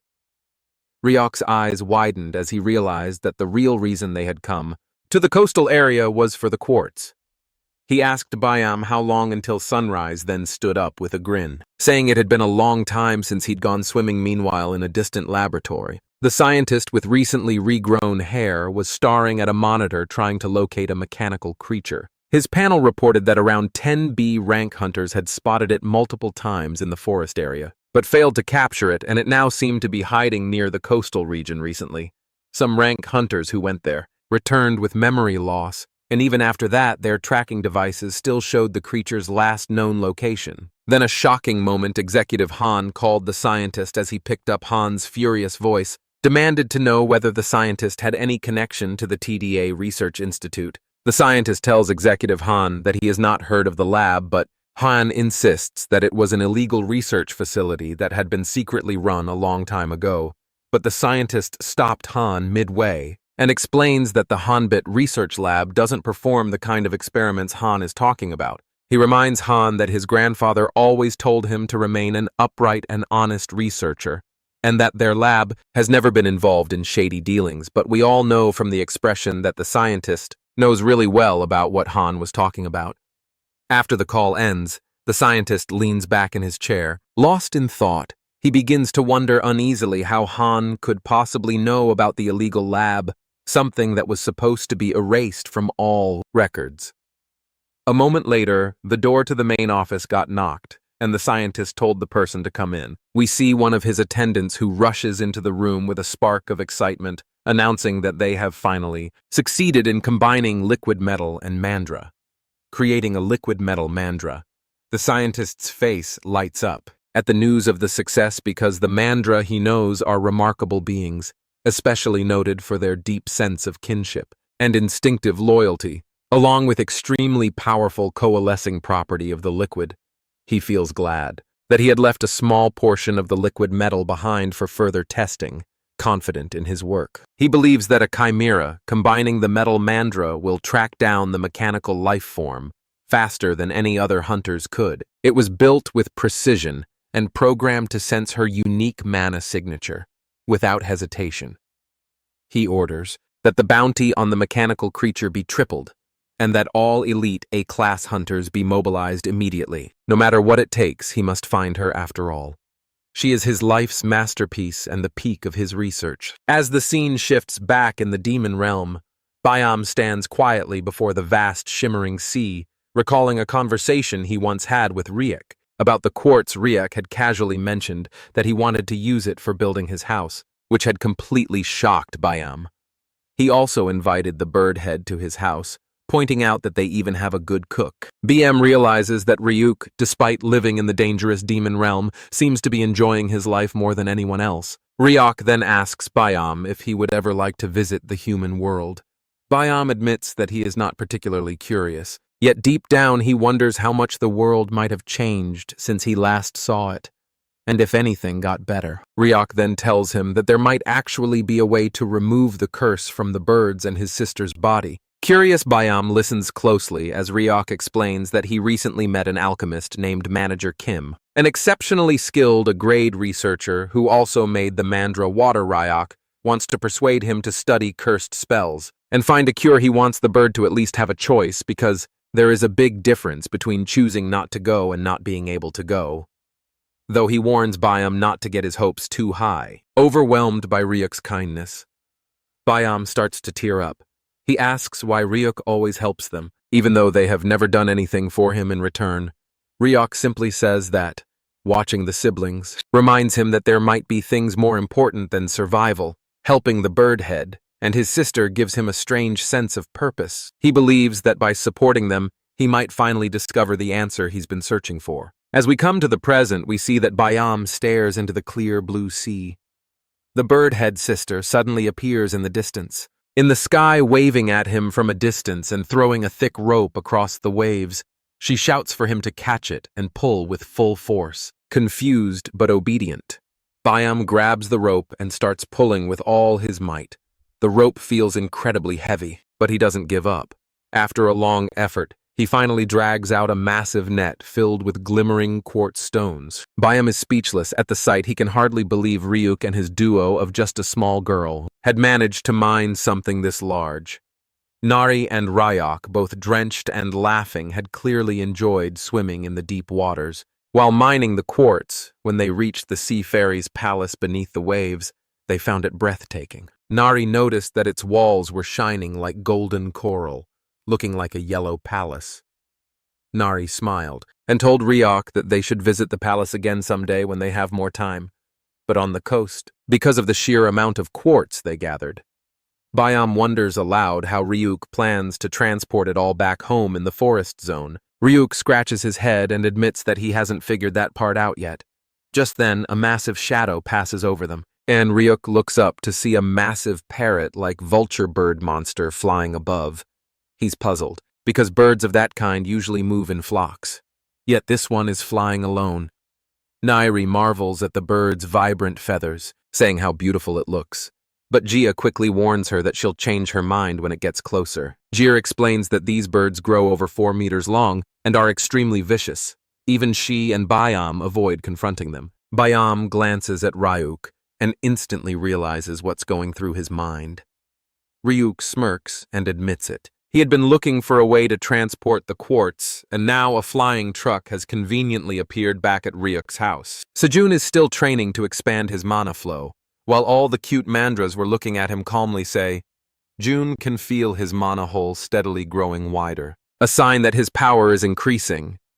He smiles with satisfaction, believing that his long-time dream of becoming a ranked hunter might finally come true. His concentration is suddenly broken when a strange metallic creature, the liquid mandra, appears behind him. Panic sets in as he turns around, but his fear deepens when he spots 3 intimidating rank hunters standing right behind the mandra. They instantly recognize Sejun by his bald head and burst into mocking laughter. These were the same hunters who had bullied him during his promotion exam. Sejun feels trapped and helpless. But to his shock, the 3 mandra standing in the garden suddenly take defensive stances, bold and unwavering. The hunters are thrilled, knowing how valuable mandras are on the market. One of them moves closer, trying to deceive one of the creatures. But before he can react, the largest mandra launches a powerful kick that sends the hunter flying several meters away. At that very moment, the bird head and his sister Gia arrived at Ryuk's house only to sense chaos from a distance. They exchanged confused looks, wondering who could be causing trouble. This time, apparently, they had traveled ahead of Ryuk to reach his house first, since the parrot-like bird monster was flying much slower, partly because Ryuk had beaten it half to death while trying to tame it looking at the monsters. Sejun wondered why all this was happening all of a sudden. That too, when he was alone in the forest area, he thought that both Bam and Gia must be disaster-level monsters who were living in the coastal area. Wondering why they appeared in the forest, all of a sudden, Sejun also remembered that both Kim Na-ri and Ryuk had gone to the coastal area that way, and his face turned pale as he thought maybe something bad had happened to the two of them. He thought that he should join forces with the hunters who came into the forest area, but before the man could even do anything, or call out to the hunters, they were flying in the sky as they were fighting Gia, who immediately came closer to the baldy, asking him if he was the chef of Ryuk, because whatever the boy had told them was matching because he had a bald head. This much was enough to scare Sejun away as he scrammed through the place, and we come to know that even in his long-haired era, Sejun had zero female interaction. So even when Gia was a monster, the man was startled. But just then, he realized that the lady had talked about Ryuk and wondered if she happened to know about his brother. It was then that the bird told Sejun that Ryuk was her friend. Hearing that, Sejun was shocked from head to toe, wondering how Ryuk had disaster-level monsters as his friends and what kind of life he had been living to be friends with these dangerous people. But Bayam immediately asked Sejun about who those hunter guys were, because they didn't seem like customers, and suddenly something clicked inside the mind of the baldy, as he realized that this was a really good opportunity to protect himself. Now the man was smiling with an evil grin on his face, and the adventurers realized that something bad was going to happen to them, and were crawling from head to toe. An hour later, we see in the sky that both the bird and her friends landed on the ground with insane speeds, breaking it into pieces. But as the dust and smoke cleared, we see that the parrot vulture monster had been carrying all the cores that both Ryuk and Kim Na-ri had collected. Along with her cute pets, Ryuk called out to Kim Na-ri, telling her that home was the best after all. But on the other hand, the parrot vulture monster was screaming in pain because it had been through such a long flight with such a heavy load that it was becoming unbearable for him. Ryuk suddenly patted the monster's head, telling it that it did a great job and that it should take a rest. Both Gia and Bayam were shocked that Ryuk was really able to tame the beast, but the birdhead was sure that if it was Ryuk, then he could do so. But suddenly, from the feathers of the parrot vulture monster, came rolling the birdie, who was feeling really dizzy as he rolled around because it had been so long since he had flown so high. But as the birdie opened his eyes, he got slammed onto a shoe and wondered about what it was. It was then revealed that it was the 3 A-ranked adventurers who had come into the forest area. Ryuk wondered about what was going on, and the eaglehead thought that maybe it was an attempt to steal the mandras, but still something felt off to Ryuk. Even when the eagle hybrid tried to talk, he was hesitating. Gia understood what she had to do and bent down near Kim Na-ri, telling her that she had heard that the valley was really beautiful and wondering if the kid could show her. Around her house, Kim Na-ri was happy as she immediately jumped up and told Gia that there was a beautiful waterfall near their house too, and both of them started going there, while Kim Na-ri happily told Gia that she would also teach her how to catch fish. Then the eaglehead started telling Ryuk that the A-ranked hunters were commissioned by the Hanbit Research Institute, and Ryuk knew that if it was Hanbit, then they might have come, because at first Sejun also came looking for the mechanical creature, and he was a reliable source. Even Ryuk had expected that more hunters would come, because Kim Na-ri had a special tracking device attached to her that worked even in the demon realm. And that's why the kid was not free, but still Ryuk wondered about how these people ended up in the forest area when in actuality, Ryuk was with Kim Na-ri in the coastal area till now, and they had just returned. Even the eaglehead had not thought about it enough. But suddenly he remembered something and took out a metallic little thing, showing it to Ryuk, telling him that they must have been to the forest area because of this guy. We come to know that this was the same mutated mandra that the Research Institute had created, and even Ryuk realized that they had synthesized liquid metal with mandras. He wondered if they made it to track Kim Na-ri. Even the eaglehead had heard that liquid metals attract each other. So that's why this was made. But coming to the forest area, the mandra was not drawn by Kim Nari, and was instead drawn by his kind, as it found healthy mandras near Ryuk's house, and that's why they came there. But Byam had heard that the adventurers were planning to go to the coastal area next, because they were not going to easily give up on Kim. Nari Ryak knew that they needed to think about a countermeasure, but suddenly, he noticed that all the mandras came running towards him as he wondered about what was going on. All those mandras were excited as they gestured to Ryak, trying to tell him that even if the mandra was a chimera, he was still their kin, and the mandras wanted to take care of him. Ryak started going towards the mandras and gave them the liquid metal one for good company, but the little mandra was still cutely screaming at Ryak, as if telling him that something else was left. Ryak realized that the small, cute creature was right, but he wondered about how they came to know about what was in his pocket. As the boy took out another shriveled mandra from his pocket, Byam asked Ryak about how such a scrawny guy came inside his pocket. We see that both the new mandras were entered into the triplet family, and Ryuk explained to the eagle head that the shriveled mandra was being raised by an alchemist, and that he had agreed to take care of him. We come to the flashback where we see that the alchemist himself had given it to Ryak, having faith in the boy that the mandrake would really be better off with him than with the alchemist himself. Even when he was crying while giving it, he told Ryak to take good care of him, and the boy nervously agreed. Here we see that all the other mandras immediately started digging holes for their new buddies, and told them to come inside and enjoy the nutritious, demonic energy which was filled in the farmland as they got inside. Both the new mandras were in heaven, and even the eaglehead noticed that, telling Ryuk that these guys looked like serious perverts. But for Ryuk, it was fortunate that they were not hostile, knowing that they would fit perfectly in the environment. But suddenly Ryuk wondered about where Sejan had gone, because he should be back by now.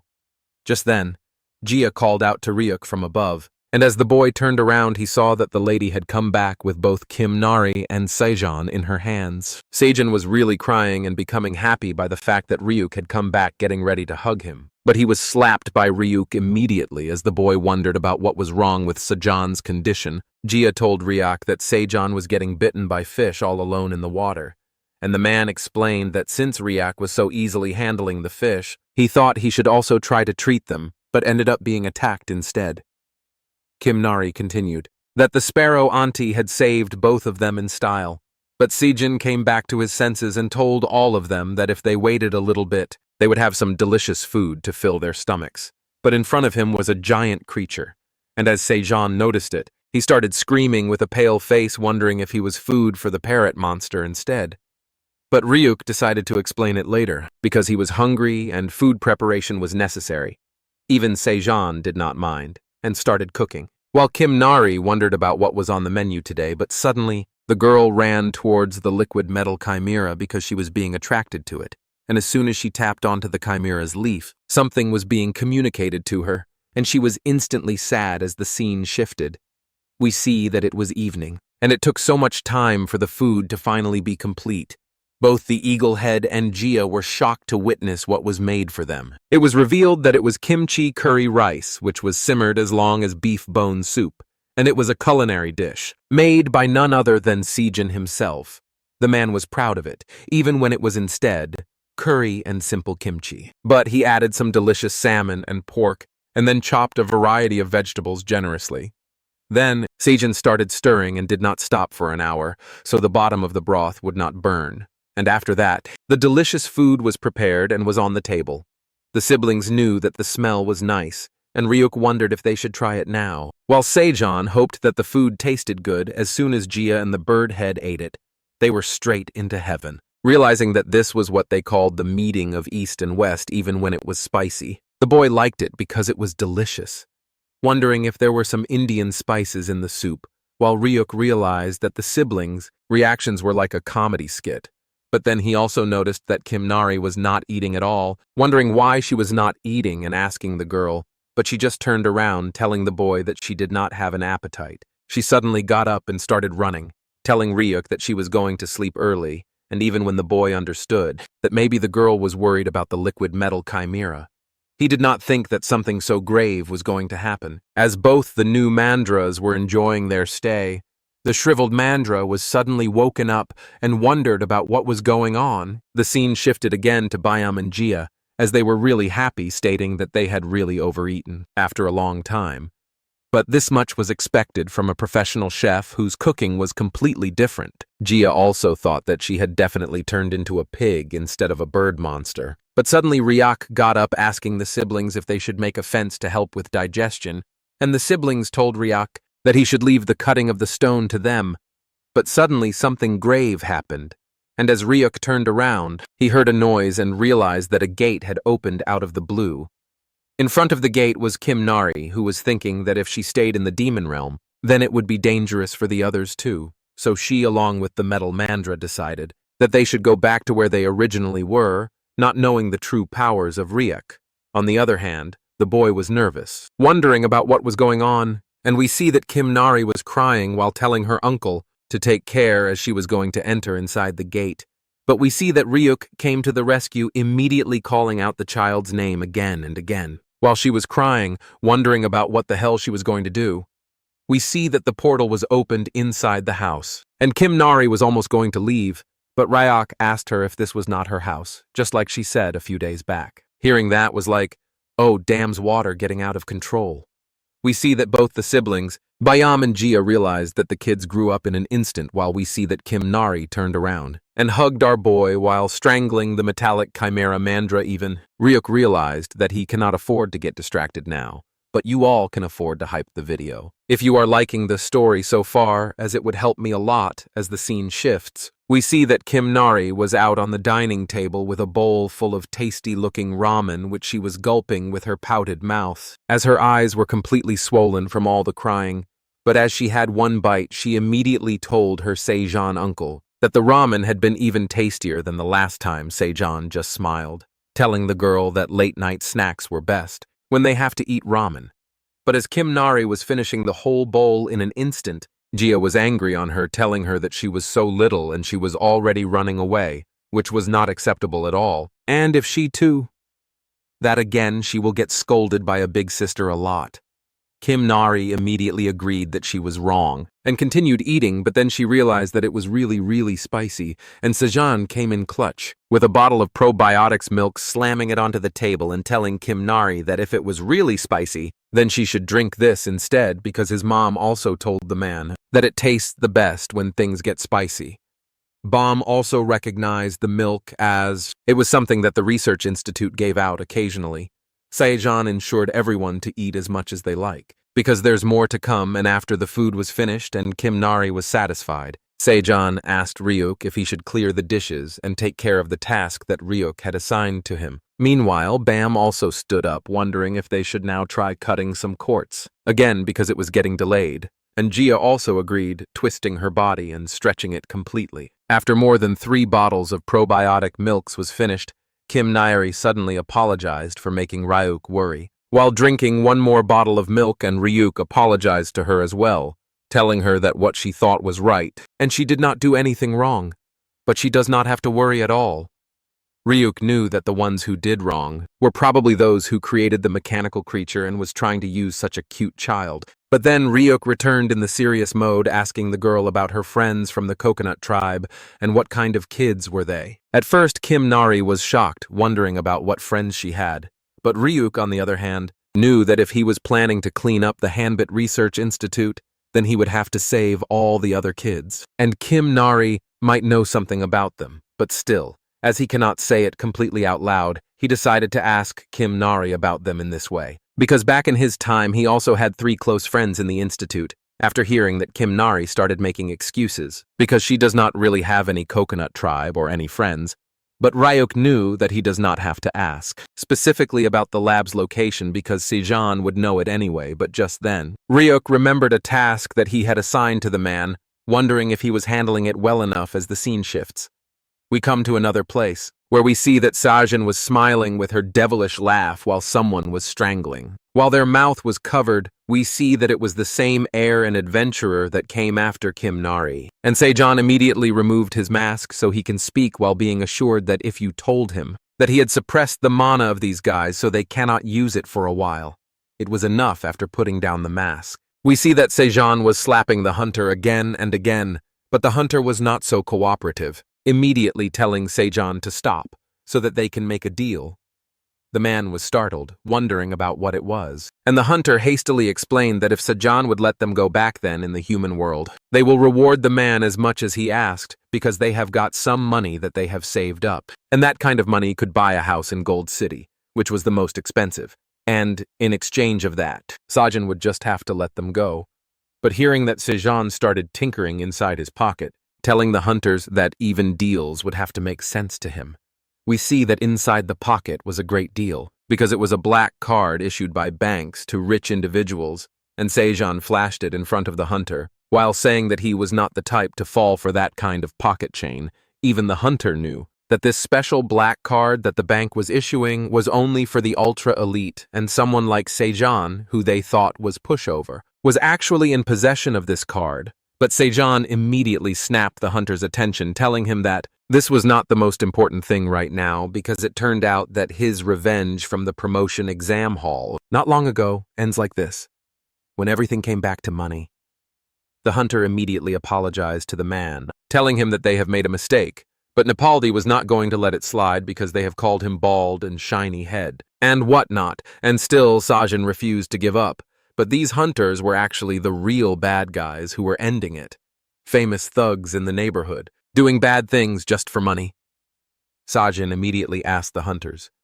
A failing in the promotion exam was a bigger fault, or beating up weak people because they were strong, and then taking their money was way bigger than anything else, which also resulted in the hunters scamming people.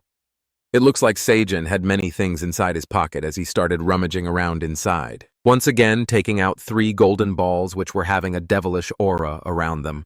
Sajin smiled to compliment the devil inside, and told the hunter that this was the pollen from the forget-me-not flower that Rajak had given him, which was all mashed together, and Sagan had pressed it down so hard and made such a concentration that he had no idea how strong the effect will be. Only by sniffing the hunters realized that their memories were all over the place, and they were suddenly becoming victims of way brutal crimes that they actually never did, due to the medicine's after effect.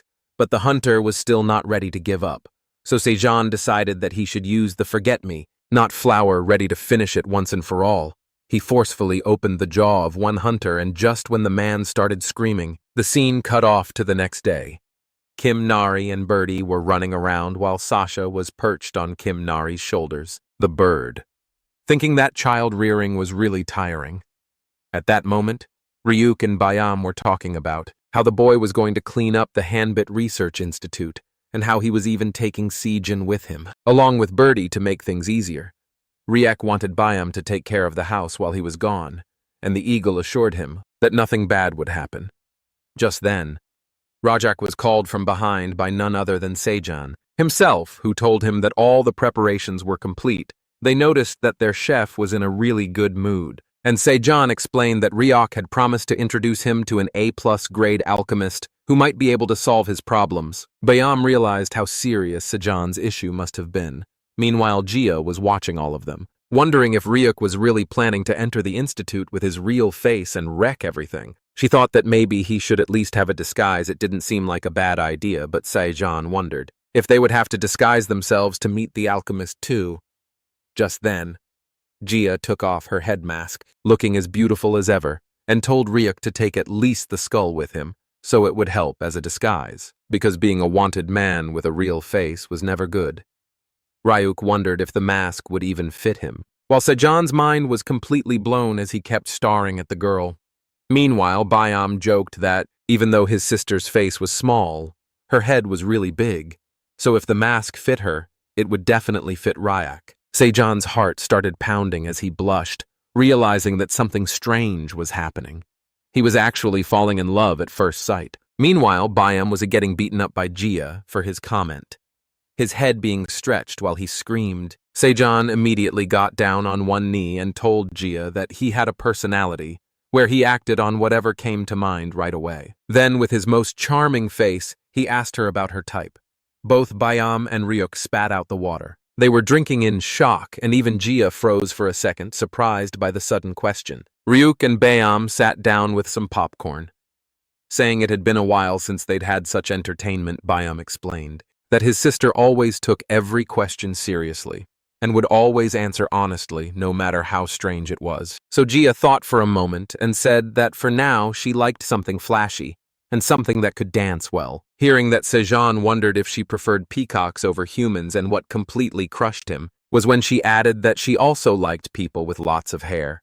The more the better. The one thing Sejong lacked most was hair fueled by new determination. Sejong turned to Ryuk with fire in his eyes, saying they had to meet the alchemist as soon as possible. Ryuk asked where they were stopping on the way, but Sejong didn't care. Anywhere was fine, as long as he could fix his hair problem. The scene then shifted to the real world, where a huge gate had opened, scaring all the humans who saw it. They wondered why a return gate was so massive. Suddenly, a gigantic beak emerged, followed by a colossal monster bird that burst out at incredible speed. Everyone realized it was the parrot vulture, and they quickly decided to report it to the association. For a moment, some thought they saw people riding it, but since that didn't make sense, they focused on reporting first. From above, however, we see 3 people riding the parrot vulture. Sejong asked Ryuk where they were going, and why he was bringing such a massive bird with them. People were bound to be shocked. Ryuk simply said that there was no reason to walk. When they had a ride, as the camera zoomed in, we see that both Sejong and Birdie were wearing masks, while Ryuk, smiling beneath his skull head, enjoyed the view of the bright sky. He decided that this new ride should be called Blue to match its color. Sejong kept asking where they were headed, but Ryuk didn't answer. Meanwhile, at the Hanbit Institute, the head scientist was being told that all the hunters sent this time had returned with amnesia and remembered nothing. When he asked about the Tri-King Chimera, he was informed that it had been lost in the demon realm. Furious, the scientist slammed the table repeatedly, scaring his subordinates. He knew that losing the mechanical creature would not only ruin their reputation, but also endanger their government funding, as a shady organization that had invested heavily would not take it lightly. Just then, an assistant approached with something found in one of the hunter's pouches, a small condensed orb and a note saying that the person would visit the head scientist soon. Seeing this, the scientist screamed in rage, demanding an immediate investigation, but before he could finish shouting, the mirror behind him shattered as the parrot vulture crashed through the wall with a heroic entry. Dust and smoke filled the air as the enormous bird landed clumsily, its left tail feather bent awkwardly. Ryuk thought that they should fix that. Once this job was done, as the parrot vulture lay unconscious, Sejong and Birdie rolled on the floor, dazed and wondering if they were still alive or had ascended to heaven. Meanwhile, Ryuk calmly asked the terrified employees in the office who among them was the lab director. The scene shifts to a little while ago, just before the raid on the lab, as we see that Ryuk and Sejong, along with the birdie, were flying through the parrot vulture monster. Sejong told Ryuk that the Handbit lab was actually located halfway up in the mountains, somewhere between the slums and Gold City, which was just a little further, away from where they were. But still, Sejong wondered if what they were doing would really be okay. Because even when he didn't know, he felt out of the loop. Handbit was not just any research institute. They had successfully developed mechanical organisms using liquid metal, naming them the liquid metal chimeras. They were also the creators of CHIMERA, who herself was a mechanical organism made of liquid metal. The institute even made it to the media and received awards for their creations, when in truth it should have been considered a crime. Sejong knew the reality of how CHIMERA had been treated, but he saw that Ryuk wasn't paying attention at all, certain that maybe Ryuk already had a plan. Then Sejong turned and looked at the parrot vulture monster, realizing that its tail feathers looked really different. Ryuk explained that the left side of the monster's tail feathers wouldn't grow, which made him unique. Ryuk had noticed this. From the first time he saw the monster, it had been attacked by its own kind because of its tail feathers, and was running away because they were different. That was when Ryuk saw the opportunity and saved him. Even the parrot vulture monster seemed happy, after being rescued by Ryuk, as if it was thanking him. Sejong, still curious, wondered why the tail feathers not growing back was enough for the monsters to attack one of their own kind. Ryuk explained that parrot vultures were obsessed with beautiful tail feathers, and it was in their instincts that the moment they saw someone different, they would immediately attack. This was why Blue the parrot vulture monster had been ostracized from the group. They kept attacking his tail.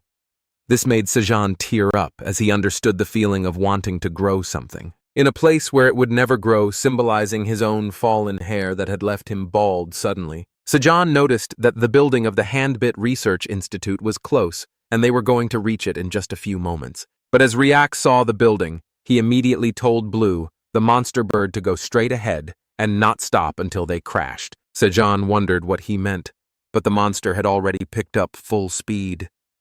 The birdie was terrified, almost ready to throw up from the height, and it felt as though Sajan might be thrown off at any moment. Ryak yelled at him to hold on tight to the bird since the monster's uneven tail feathers made it a terrible flyer. It couldn't balance itself at such insane speeds, even though Sajan knew it was impossible.